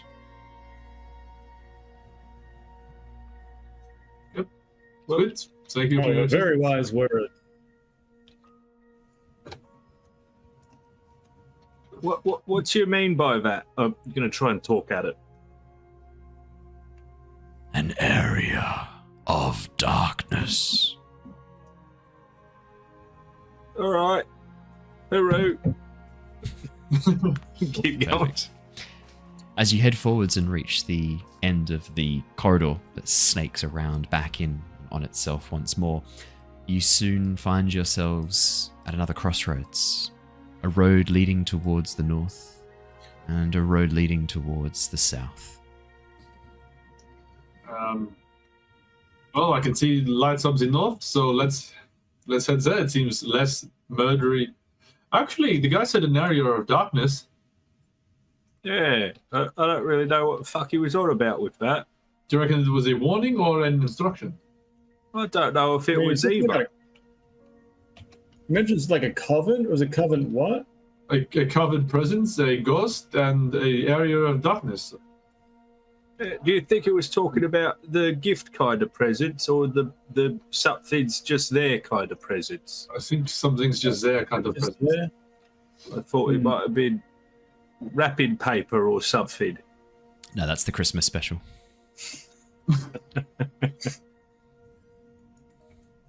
I think north too, to be honest. I like the idea of following where the lights go. Yeah. Can I launch my Starry Wisp cantrip down the darkness? Yeah, for sure. It's technically a damaging cantrip, but it says a mote of light, so I assume it will, generate some light. Yeah, you watch as the light fires down into the darkness. It strikes against a wall at the far end, and you can see for a moment the corridor beyond illuminated just briefly. Apparently, it's amidst dim light. Yeah, you can see light emerging from the corridor beyond, revealing it turns back on itself towards the east. There are boxes and vases stacked up at the end. So that does not look so interesting. How would we go to the north then? Yeah, let's do it. Yeah, no objection, let's go. All right. As you begin to make your way to the north, you find yourself in a large open tomb-like area. You can see there are sarcophagi made of stone arranged around two doorways, one towards the west, one towards the north. The one towards the west is small, off to the side, a small wooden door. The one to the north is beautiful. Carved stone, showing all manner of fey creatures in bas relief. This beautiful worked stone, very, very gorgeous. And Theo, you see in the background of this reliefed carving, you can see the Twilight Woods.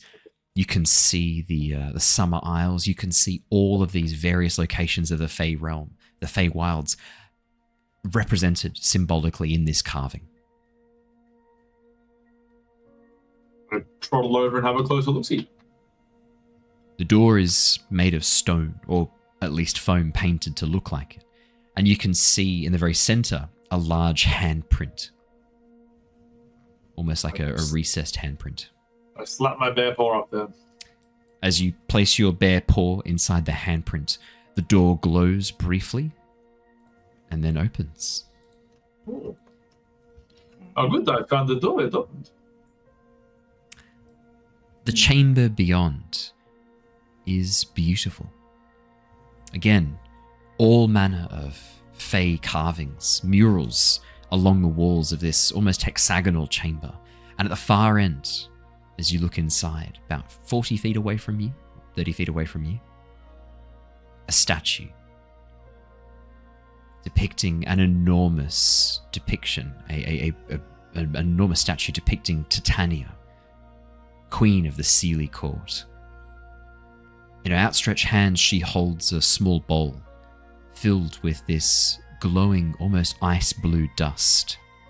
And hovering above it, you see a fairy. A woman. Articulated joints, porcelain-covered skin, and 4 sets of wings slowly spinning in a circle around her like a helicopter, keeping her upright as she hovers in place. She appears to be cupping the glowing dust in her hands, letting it trickle through her fingers. And as you open the doors slide open with a grumbling rumble. She turns towards you. Oh, I wasn't expecting guests. Who are you? What are you doing in here? Well, we do not really know. We just woke up here and now we're trying to work out why we are here and how to get out of here. Oh. I am Theodore. This is Jonor and Grinner. All right. I am Thimble Trixiecut, and I am the Flying Pixie. Very cool. Is that another unlit brazier I see in front of that statue? Yes, it is. Jonor is another one of those unlit braziers. Maybe if we light them all, something will happen. Ooh, that is very curious. Hey there, I am Jonor. I also do have some wings myself, not as fine as yours, but they do pop when I need to. You don't mind if I just come have a little bit of a peek at this little torch you got on the ground there as I start approaching the I had not even noticed it. I was so entranced by the beauty of these crushed moonstones. As she lets the silvery powder fall through her fingers once again. Jonor, as you walk on over, yeah, the brazier is unlit. Inspect any runes of significance or letters? Exactly the same as before. You can see the rune of fire emblazoned in it, but not lit, not currently glowing with light or with flame. Well, Sam's last. I presume I firebolted the last one, or was that not right? I'm happy for you to firebolt it. That's not a problem at all. I'll just take a stand back. It's a ferocious little cantrip, this one. I conjure up my hand, sort of spin it in front of me, like preparing a baseball to throw, and then just pelt it down in front of me. Probably like a whoosh of flames. Fantastic. As the flames leap from your hands and light the brazier, warmth begins to fill the room, and you watch as the thermals from the fire begin to rise up around the base of the statue. You watch as Thimble begins rising up with the fires as well. Oh dear! She begins to fall sideways a little bit, caught by the thermals. And then as she goes over the edge of the statue, you watch as she just falls directly into the fire. I go back there. As she just drops into the flames. You watch as the flames then rise her up again, this time on fire, as she spins around, the wings burning in a circle, leaving these tracks of glowing embers. As she looks towards you, goes, "Why?" As the flames begin to melt her face. Oh shit! This is a reference to one of my absolutely favorite shorts. I think Raph's seen it. It's Yes, where I know exactly the little what's girl's happening. playing with her little like flying fairy from the 90s, and she like pulls it, and they've got an open fireplace, and the fairy just goes up and goes straight into the fire. It's so funny. Yeah, it's almost like it's targeted. It's like heat sensing. It just literally goes straight up, and the girl's like, "Yay!" And the fairy just goes straight into the fire. Fun fact, that toy invented by a guy named Jimmy DiResta, and he has a few shows, one show on Netflix where he like takes kids' imagined creation ideas and then him and a team like build it. And one's like a taco slingshot machine sort of thing. Like really cool. Jimmy DiResta, cool guy. Look it up. That's pretty cool. Thank you. Fun fact. Thank you, Jurassic. Historian. That's Jurassic history with Rex. dinosaurs. Thank you, useless Faxosaurus. Jonor, you said you were going to do something? I was going to try and grab at her and telekinetic her towards me to pull her away out of the burning flames, but I might just get sparkle dust now. Hey, So you're just going to let it happen. He's gonna run in and try to help pull her. her out. Yeah, I was definitely going to pull her out. He went to pull out. My boy pulls out. As you, Oh, gee. fucking hell. If it As starts to burn, you got to pull out. Oh, no. Shit. Life lessons. As you rush forwards, Theo, and You want me to try get in on this, Owen? I can help make it worse. All right. Okay, I'll let you know. He's going to think about it. You had nothing No. to Jesus. He wasn't expecting me to agree. I knew he didn't have anything ready, and I was like, "Yeah, all right, Jacob, let's." You can... Dicks. Got it. He's shooting blanks, wasn't he? Absolutely, well done, Tom. Where were we? As you rush forwards, Theo, could I please have? I guess this would fall into like an acrobatics check or athletics. I'd allow either. Jonor, Given there's an extra hand Intelligence. also pulling. do you want to give advantage? Do you want to to give the help action? Yes, please. Alrighty, I'll allow the help action. Theo, you've got advantage on this. Cool. So that Dex or Strength? Up to you. You may pick. Okay, well done. I love that Jacob looks I like he's feel like- actually having some Strength sort is of like, definitely the better, but I'm in bear form. I really have to be dexterous here instead of just swiping it out of the air, so I'm going to go Dex. absolutely. Jacob, are you just air humping? What is going on here? I'm just playing. I'm working it off the camera. Playing that's with on the what? Stream. So you, Owen, can see much more than the stream can. So the framing for the stream just looks like the dinosaurs going up and down, trying to get a good frame over there. It does And it not look like involves that. Compromising positions when you see the entire shot, which everyone else cannot. Okay, it is only the four of you. Honestly, those tiny little hands trying to be expressive They make is the best They part make it, about that. yeah, for sure. It's my favorite part of the whole Okay, costume. Owen. It's not okay, but I'll soldier on. 16 and 10. We'll take the 16. As you just, I'm guessing you just swat the fairy out of the air like you swat it like a beetle flying around you, or like. Oh, kind of scoop and cup into my big paw. So I want to do cure wounds on it. All right, so Jonor's going for pulling out. You're going for cupping. I think together you've probably got this covered. As you as you grasp the fairy and try and like extinguish it, and you cast cure wounds, you just hear the sounds of like this bubbling screaming still coming from its mouth as you begin to cast cure wounds. Could you cast a spell and see how much health you're able to pump back in? Don't say pump back in. I was trying to say that. I couldn't resist. 6. That's not bad. That's not bad. Live. As you push through the healing magic, I won't say pump out again. As you imbue the healing magic through your bare paws into the fairy, you watch as the burns begin to knit back over the face, molding back into the fairy's like, they're very normal humanoid-looking face rather than the melted monstrosity that you could see before you, not a moment before. One of the eyes is still missing, and as you look, the fairy looks at you with one eye kind of melted shut, half the face sort of melting, goes, "Oh, thank you, kind sir. What happened? 1 second I was playing with the moon dust, and then the next I was on fire." You fell into the fire. The currents disturbed you. We're just trying to light the brazier. We think it might help us all escape. Do you want to come with us? Yes, please take me away from this place. Oh, but we must gather the moon dust. You watch as she rubs her nose. I must have a full supply with me at all times. Jonor, can you gather her moon dust? Dimble, if you had to pick a 5-letter code with these letters, and I show her the Cryptex, what did you pick? She sort of squints and goes, I am not very good with puzzles, but you, what could you spell with that? You spell snarl? I think I see snarl. Snarl? Yes, snarl. Snarl might make sense. Have you tried snarl? It seems a bit aggressive, though. Is there not smile? There is no smile, unfortunately. Oh, there is share. That's kind of nicer, isn't it? Share! She claps her hands together. Share's nice, yes. Oh, we like to share. No. You're not there, Tithla. No.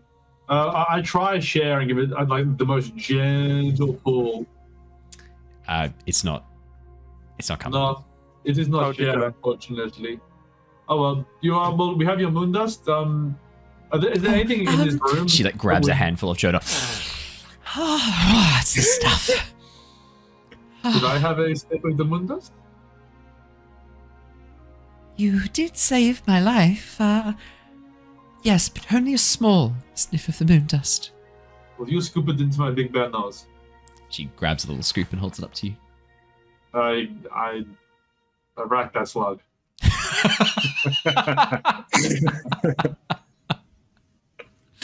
Of all the things I thought we were going to see tonight, it was not a fairy with a coke addiction. Sorry, a moon dust addiction. Sharing around the nose candy, the fairy dust. As you take a big, she's going to need more.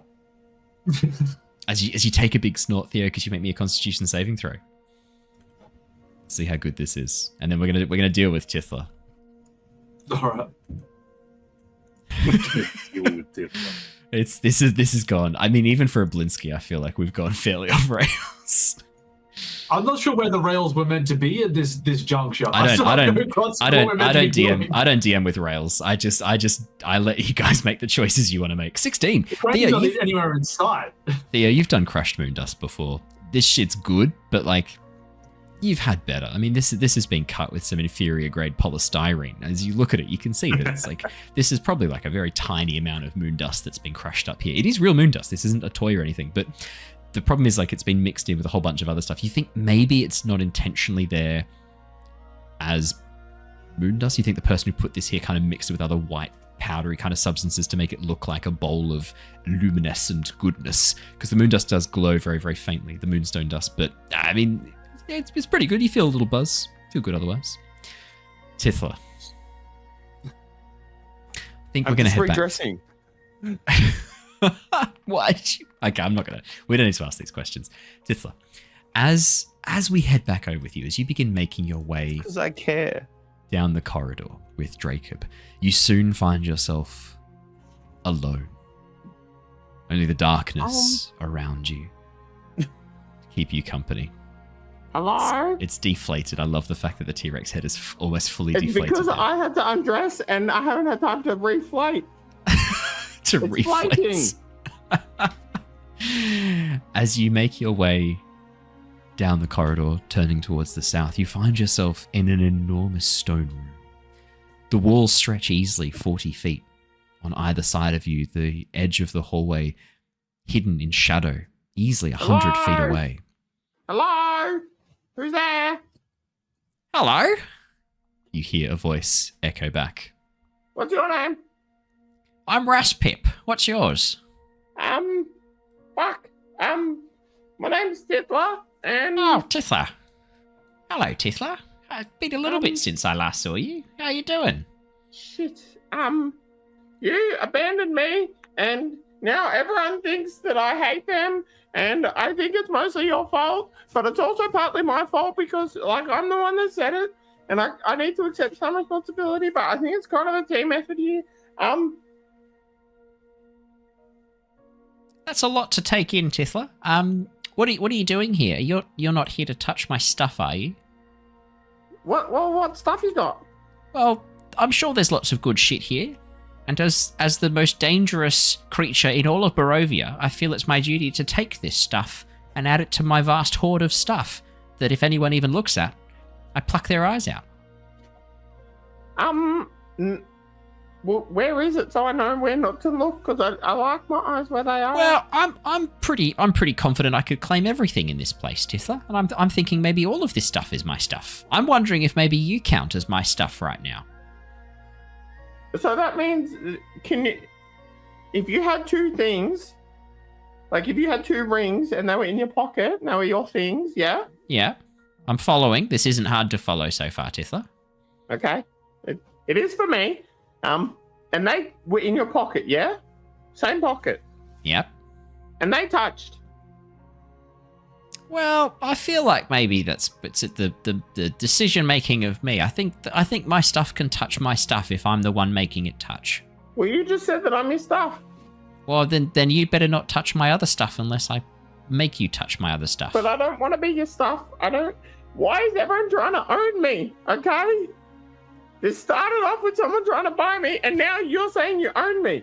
Well, I'm That's just not how wondering this if works. I'm just wondering if maybe you count as my stuff because you've just arrived in a place where I've decided all these things in here are my things. They're my stuff. At least the other way, my family was going to get some money. I'm just being claimed. I'll tell you what, Tithla. I'll tell you what. I'll cut you a deal. No, I'm you looking. don't tell me what. I'll tell you what. Okay. Okay. Yep. Go on. I'm gonna go. It's at this moment, Tithla, a fireball detonates on top of you. Can I have you please make me a dexterity? To fire. Fun fact. What was that? Sorry, Tithla's resistant because Jacob's a fire drake. Yeah, absolutely. Could you make me a dexterity saving throw, Tithla, to avoid the fireball? I would love to. I'll need one from Jacob as well, please. That's a 19 for Tithla. 19's good. Yeah, well, Tithla's got one thing going for her. Dexterity? Yeah. It sure as shit ain't brains. All right, and Jacob, I can't say what that is. That's a 5. It's a 5.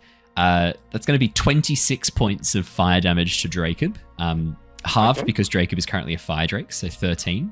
Tithla, you take 13 because it is halved for your save, and then you take another half because you're resistant, so that takes it down to 6 points of fire damage. That is incredible, considering that is a fireball that it's just dropped on you.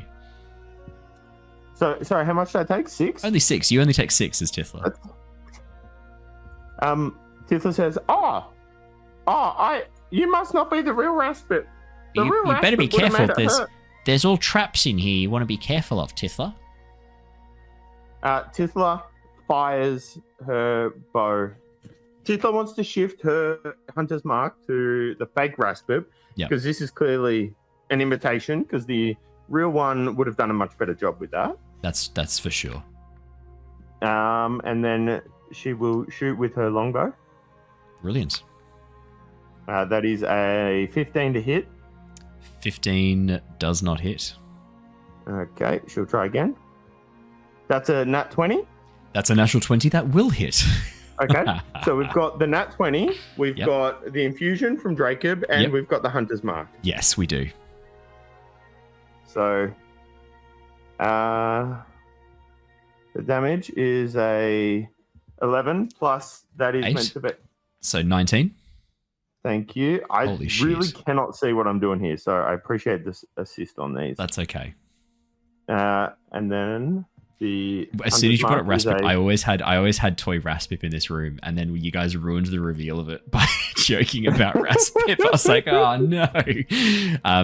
That's 6 so the for Hunter's mark. I Mark. rolled the d6, 12? and then is that another? Yeah, and then the Infusion? infusion is also a d6. So I'm just going to roll it as a hunter's mark. 'cause I'm there's nothing so right there. ready. So it's a 4. Is that another Plus six another on that? 6, plus 10. Holy shit, Tithla. So just to be clear, Raspip threw a fireball, and Tithla took 6 damage. Yeah. Tithla shot 1 arrow and has done how much damage? So that's 19 plus 12 plus 10. That's 41 points of damage. Love it. I can break down the types there if you No, that's all need. good. I don't need to. I've already dealt with that. Tithla. So some of it's force damage. And would you like to make your second shot? I missed the first one, so that is the second shot. Oh, true. You did. That's very true. As the shot flies forward, it takes Raspip in the forehead, and you watch as his head shoots backwards. There's this clicking noise, and you watch as the head slowly slots back into position. You watch as Raspip pulls his hat around, tucks it back into his head, and then turns a little dial on the side of his head, which changes his eye color to glowing red. I'm going to fuck you up now, Tithla. It's nothing personal, very but nice. you've pissed me off. That hurts my heart. Do we hear the that's- fireball very far away? I'd say you probably do hear the fireball at this point. That kind of does line up properly with the chaos that you guys are getting on with over at the far north. Does it change All right. anything you would like to do? I'm happy to. If you guys are going to try and like make your way back and run back, I'm happy to take that into account. If you hear the fireball go, oh, that doesn't sound very good. What do you reckon? We would do that, knowing Tithla's that way. Perfect. Jonor, Theo, Grinner, and the flying fairy begin taking off at high speed, making their way we know over. But we were, as far as we knew, Tithla was heading back to the start. It's a good point. You just hear the sound of a boom as the fireball's detonated. So that's probably worth investigating. Raph, you're on mute again. Yeah, gone dash. That means we're going to be running the wrong way But Which way are you guys going to run? sound. to the start. Oh yeah, true. As I'll move you guys back over to the intersection, and we'll say after like 2 turns you get back to that intersection. Tithla and Raspip, this is going to be an easy initiative because it's just the two of you going back and forth. You watch as Raspip clicks his fingers, and 3 versions of him split out from him, 3 illusionary duplicates. As they I don't move like out, that. yeah, as they move out, you watch as the Raspips begin to move around and go, "We're going to cut out your liver, Tithla. I'm going to cut out your heart, Tithla. I'm going to cut out your spleen, Tithla." And the last one sort of pauses and goes, "I guess I'll do your eyes then. That's what's left, right? Eyes? Kidneys. I'm going to do your kidneys, Tithla. Fuck your kidneys. Let's go." As the Raspips begin to move forwards. As they get up over the arrow, closer to the table that's in the very middle of this room, covered in scrolls and books, you watch as one of the illusionary Raspips looks down at the paper and goes, "Oh, have you seen a Cryptex, by the way, Tithla? I was looking for it earlier. I won't kill you if you tell me right now that you've got it. Or who has it, if you know." No? Silence? Okay. What's a cryptex? It's a cylinder made of metal, and it's got like numbers and stuff on it. Probably letters as well. I haven't seen anything with any numbers on it. Oh, that's okay. We'll just make... What about letters? No, you almost got away with that. What about Definitely letters? Tithla? seen letters. Yep, 100%. Oh, okay. Who's got it? I won't kill Huh? you right now if you tell me who's got it. Is it you? Well, I'll pick it off your I don't- corpse if it's you. No, I I won't. can be I won't. honest. You're a little scamp. I'll let you go. do you want an answer, or do you just want to keep hearing the sound of your own voice? Both. Okay. That's probably 2 things. Those 2 things are a little incongruent. That's gonna be a little hard to go on together. So yeah, why don't we just go with the one where? Can I have a turn now? Like, you've done some stuff. Can I have a turn now? Raspip is going to, with his Did we get illusionary to roll duplicates around him, he's going to sort of like look around and go, look, Tithla, I don't want to hurt you. No, that's a lie. I really want to hurt you, Tithla. But if you could tell me where the Cryptex is, I'll minimize the hurt.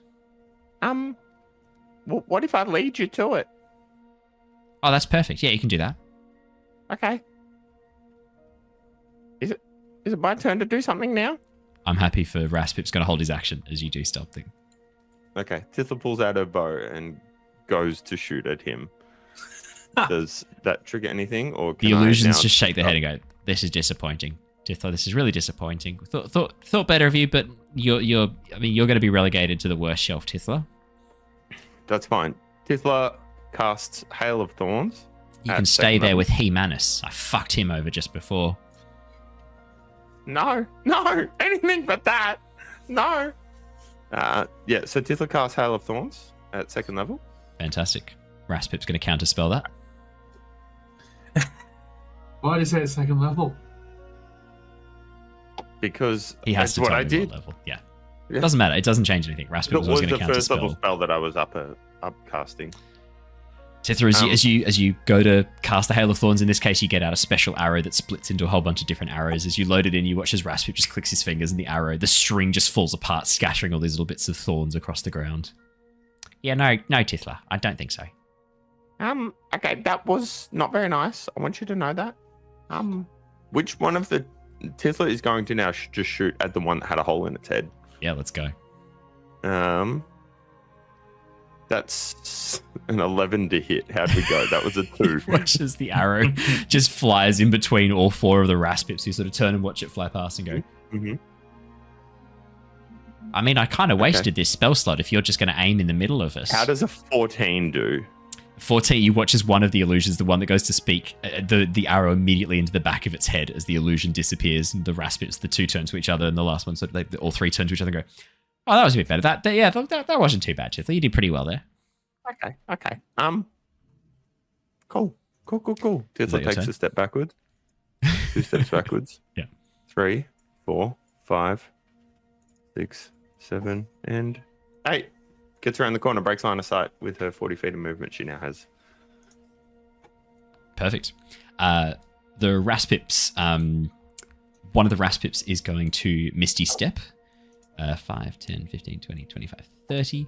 And then move up, following you a little bit. Going, oh, are you leading me to the Cryptex, Tithla? That's very handy of you. I won't take out your legs, but those arms are proving a little bit annoying, so I'm just gonna hold still for a moment. And Raspip's going to fire a series of magic missiles at you, aimed at your arms specifically, trying to cripple your elbows and prevent you from firing your longbow. Tithla, I don't need to roll because it is magic missile. I'll just roll the damage. Sorry about that. You did go after Raspip by yourself, though, which is pretty funny. Yeah, and started with a fucking banger. It's pretty good. That was pretty good. Alrighty, that is going to be... And he's going to upcast that as well. Tithla, that is going to... What was that, sorry? Yeah, that tracks. Yeah, he's a dick. Absolutely. Yep. Tithla does a... that's going to be a 3, a 4, a 4, and a 2. So a total of 13 points of force damage.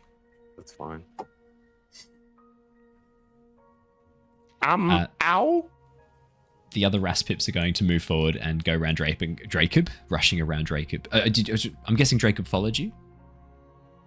Or is Dracob staying behind? Yeah. Well, he does what you say. He doesn't... I didn't give him any instructions. So he'll just dodge. Yeah. But he can move as well. Did you want Dracob to move after you then? Well, I don't get a say. Come back, Shezha, and give it a doodle-doo.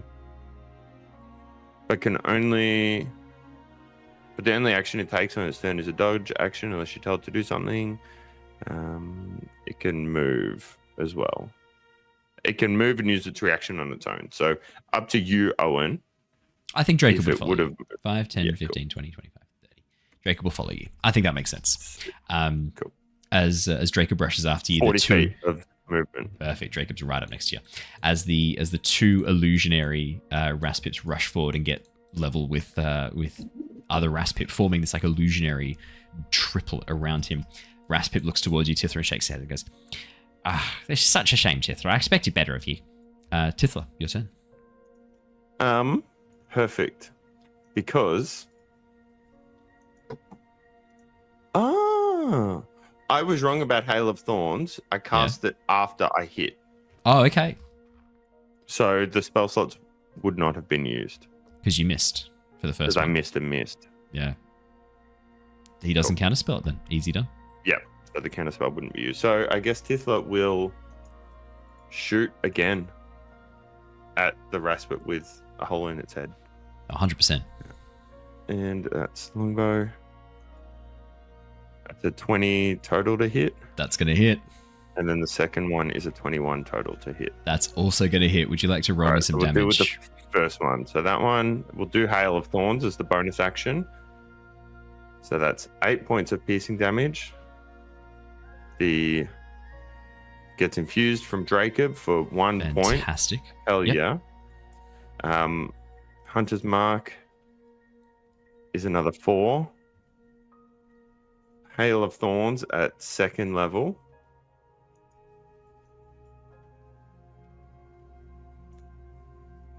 It's at this point, as Tithla's shooting back and running around the corner, Jonor, Theo, Grinner, and the flying Fairy, you all arrive, seeing Tithla running away from who So knows what. it does 2d8. It does 8 points of damage to the target and all creatures within 5 feet Oh, of it's it. okay.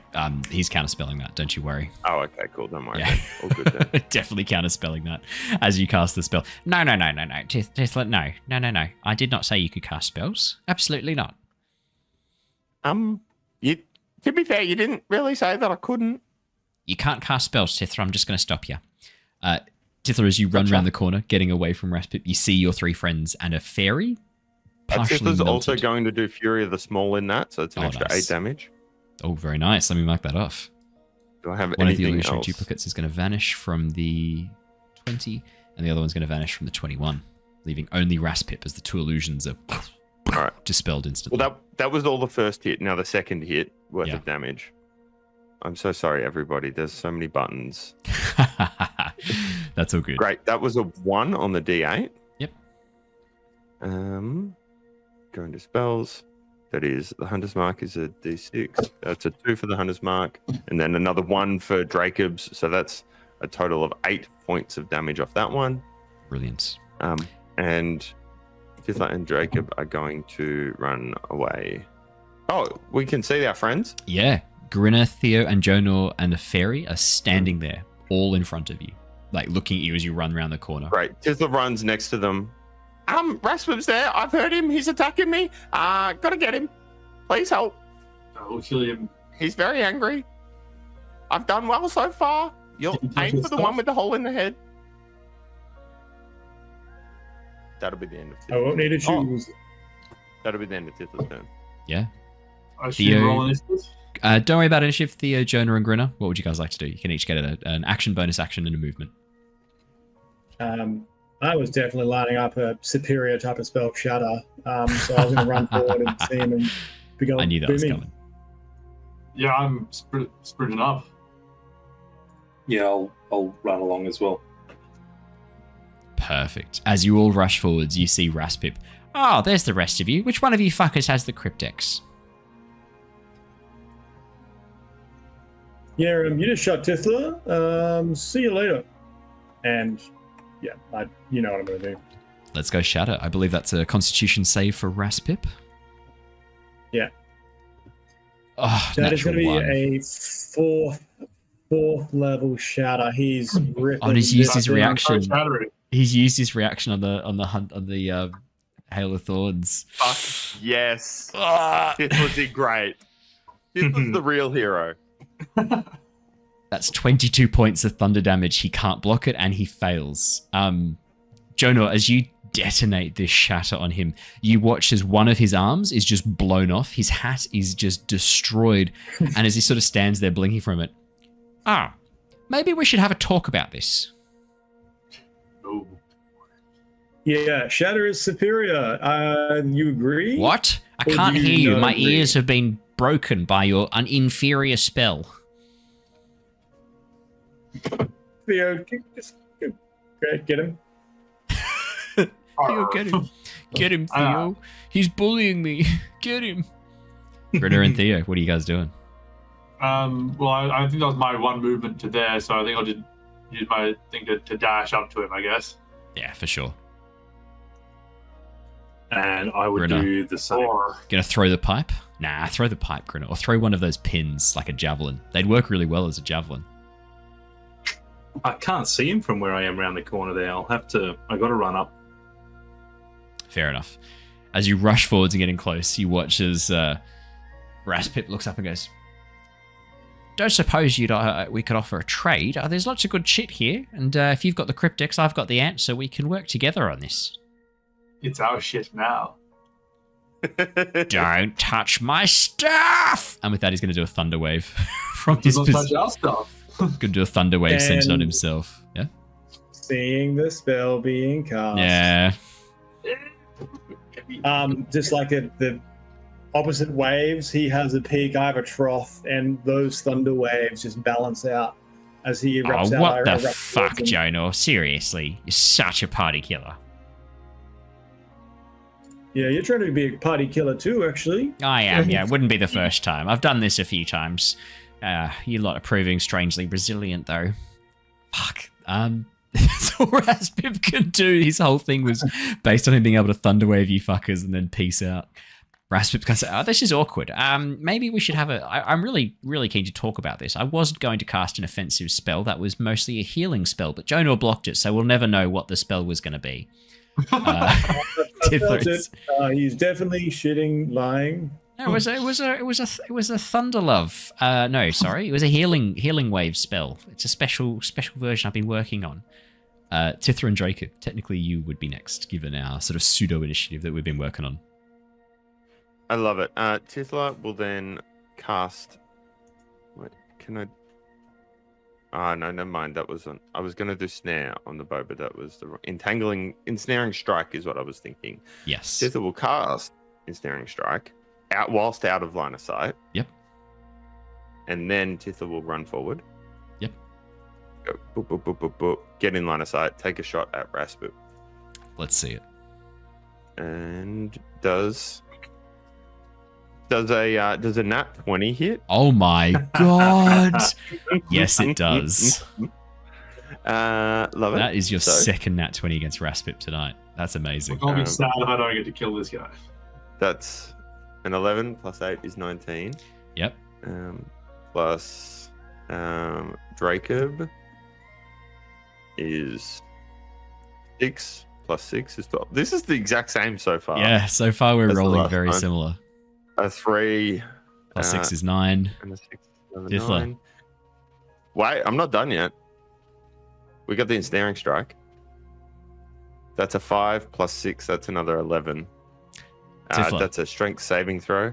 I'm not going to bother making it. How do you want to do this? Corpses don't make strength saves. How do you want to do this, Tithla? I think that. So Tithla goes, "Who doesn't cast magic now?" As she looses her arrow, as it has vines and thorns like spurting out of it, wrapping around as it impales Spurting is a Raspip. weird choice of words, but carry on. Look, it's a weird night. What can I say? Lean into it. Lean in or lean out. That's what they say. I don't know. I won't cut that. There you go. Done. Nope. The Not on your arrow life. goes vines spurting in and out. Impales Raspip. The vines sort of encapsulate him as though he's some sort of like a mummy, fully still. I was going to say erect, but we're going to go with erect because he's standing vertically, and then just collapses as though the large sarcophagus door is slammed into the ground. As Raspip's body falls to the ground, the arms, legs detach, the torso coming apart. You can see the clockwork inside that makes him function, ticking away as it slowly winds down, the spring coming to a stop as Raspip falls still. Theo stomps on his corpse until he's rubble.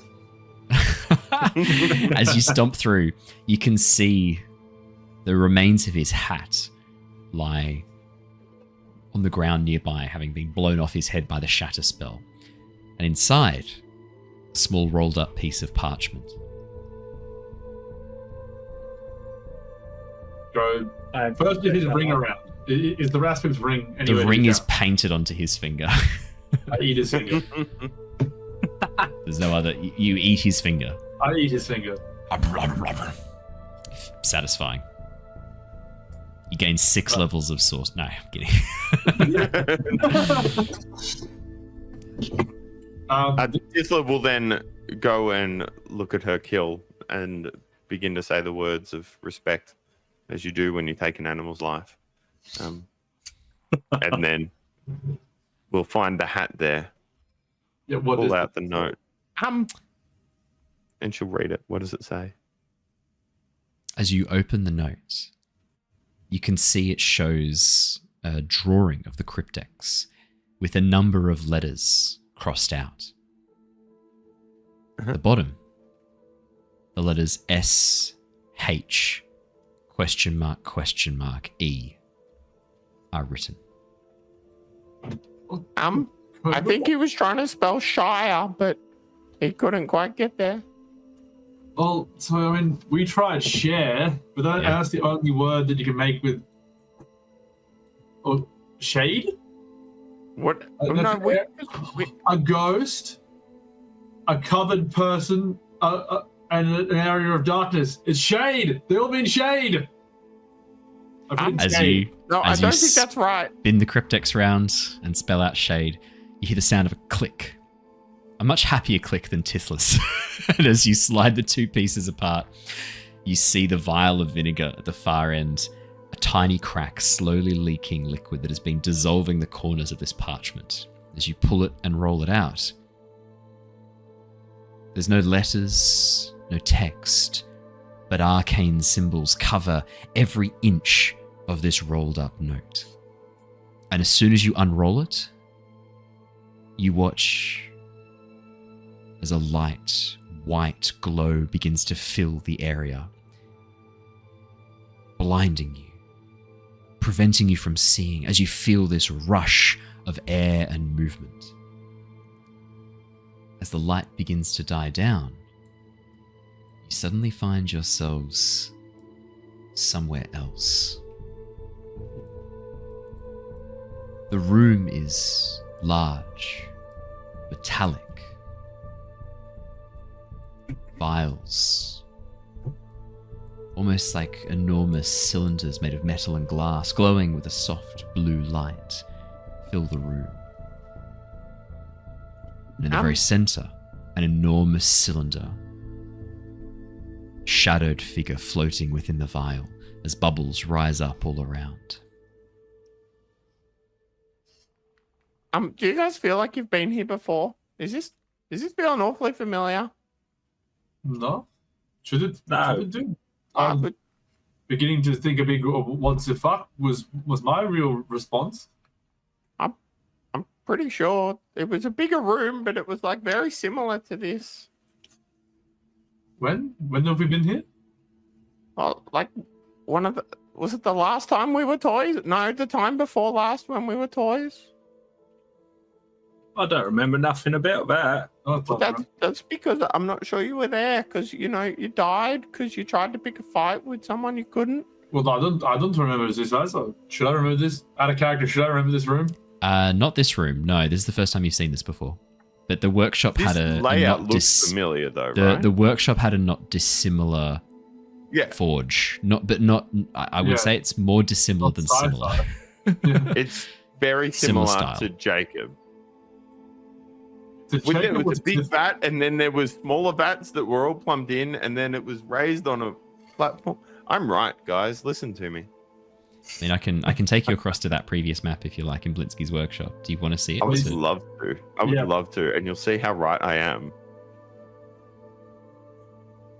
How do you feel? Very. Do you feel like your memory accurately reminded you of? Absolutely. You can see there's that vat in the middle, and then it's plumbed into other things on the side, and it's wooden floorboards. It's a forge and a I don't know what more stove. you want from me. It's a forge and a stove. As I said, I see what Jacob's going for here, but it's more dissimilar than similar, I would say. That's not bad memory for 2 years. That was last year. Exactly last year. I need this. Owen, I need this. I'm not giving it to you. Find it elsewhere. I've been sitting in my own farts all night. Okay, I need something. You chose this. I had no say here. You did this to yourself. I begged you to stop. There's so much of that that's entirely your fault. You can't prove that. Allegedly. But yeah, as you peer around this room, the room is dark apart from the glow from these vats. Pretty sure this is very familiar, guys. Figures float in each one. Humanoid. Do they look familiar? Is this more of a Star Wars back to tank thing? As you have a bit of a closer look, Theo, I'm going to say probably the one closest to you at this point. Oh, Raspip isn't with you. Sorry, let me delete. Sorry, Raspip's not with you. The one that's closest to you, as you head on up and have a bit of a look in.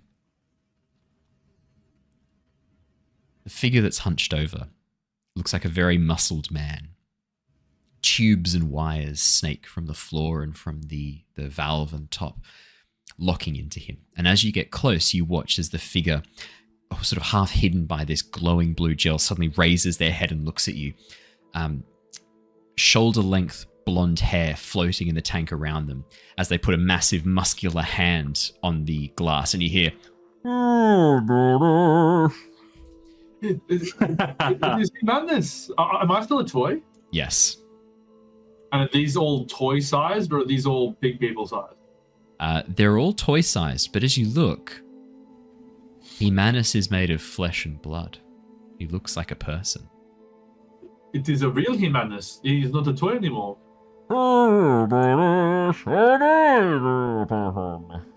You hear muffled through the jelly. Madness. You can speak in water. That's wild. You see the bubbles coming out, and you hear Hemanus go, have to grab one of the valves and start breathing through it again. I go up and check the next one. As you look into the next one, you can see not a humanoid figure. This one is a strange, almost cylindrical shaped toy with levers and dials attached to it. It's the Boppet that you remember from the Christmas special.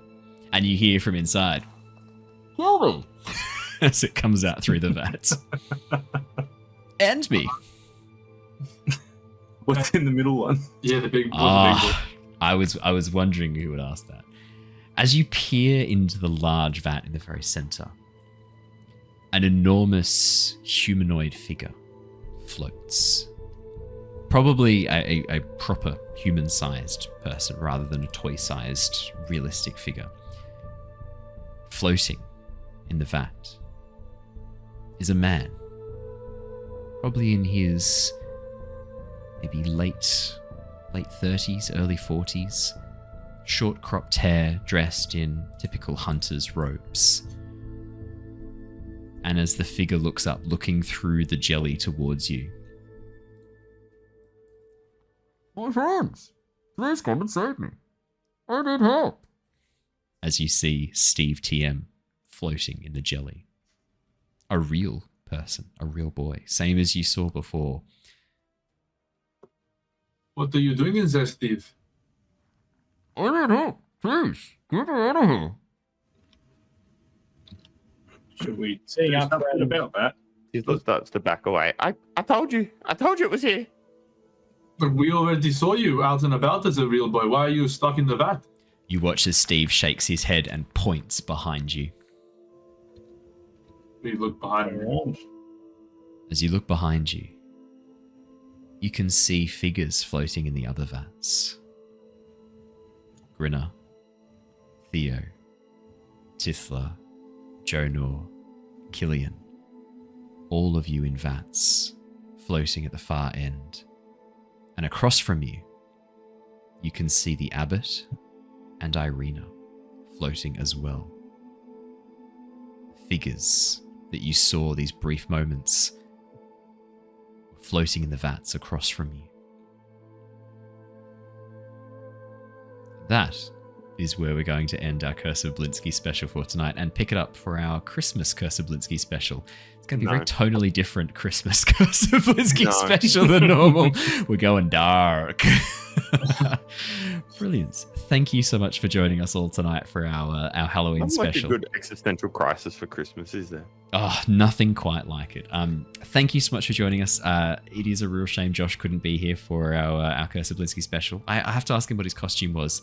I did also, we didn't use the random roll table tonight, but Tom, I did have a special addition to the roll table we didn't get to see, which we might get to see at Christmas. A certain dinosaur-based, yeah, cool. We'll save that for Christmas. Haz knows what I'm talking about too, if he thinks about it for a few seconds. I've got a special Tom-specific monster just for Tom. A certain aeronautical dinosaur, shall we say? Absolutely. Well, thank you so much for joining us, everybody. It has been wonderful being back once again. Definitely missed hanging out for D&D. Really looking forward to being back into the regular swing of Curse of Strahd next Monday. It's going to be a really, really good session. Thank you so much, everybody, for coming and joining us. Massive thank you to all the players for their incredible costumes. Absolutely fantastic. I'm going to give each and every one of you inspiration that you may have for the next session, or the sessions I'm onward. very sweaty and smelly. I'm going to take Jacobs away from him just for disturbing me with that. No, please all take an inspiration. You may enjoy that for the next session. Oh, yeah. So mark it off on your character sheets. I'll mark one off for Josh. I know he wasn't here, but I think we can give him. And he didn't put any effort in. And do you know what? I take it back. Josh can't have one. Yeah. Josh can't have one. You know what? Josh, you know what? I'm going to give Josh Tithlas. No, I'm not allowing it. Tithla, you get Jacob gets yours instead. Thank you so much, everybody. We will be leaving off there. I know I've gone a little bit over, but it was a Curse of Blinsky special. I think it's only right we got a little bit over. Let me quickly line up a lovely raid. I think we shall go and raid. Who are our usual raiders on a Monday night? We could go do Dice Actors. They're doing some German D&D. We might keep it to English just because I think most of us are English speakers here. I think that'd be fair to say. Let's go and raid... Yeah, let's go and raid Comedy Nyan, who are playing, it looks like a homebrew D&D session. Yeah, let's go. Oh, yeah, let's go and raid them. That'll be fun. Let's go and do that. Thank you, everybody who came and joined us tonight. We will see you all again very, very shortly. But until then, stay safe, stay well, and we'll see you all again soon. Goodbye, everybody. Bye. Bye. See ya.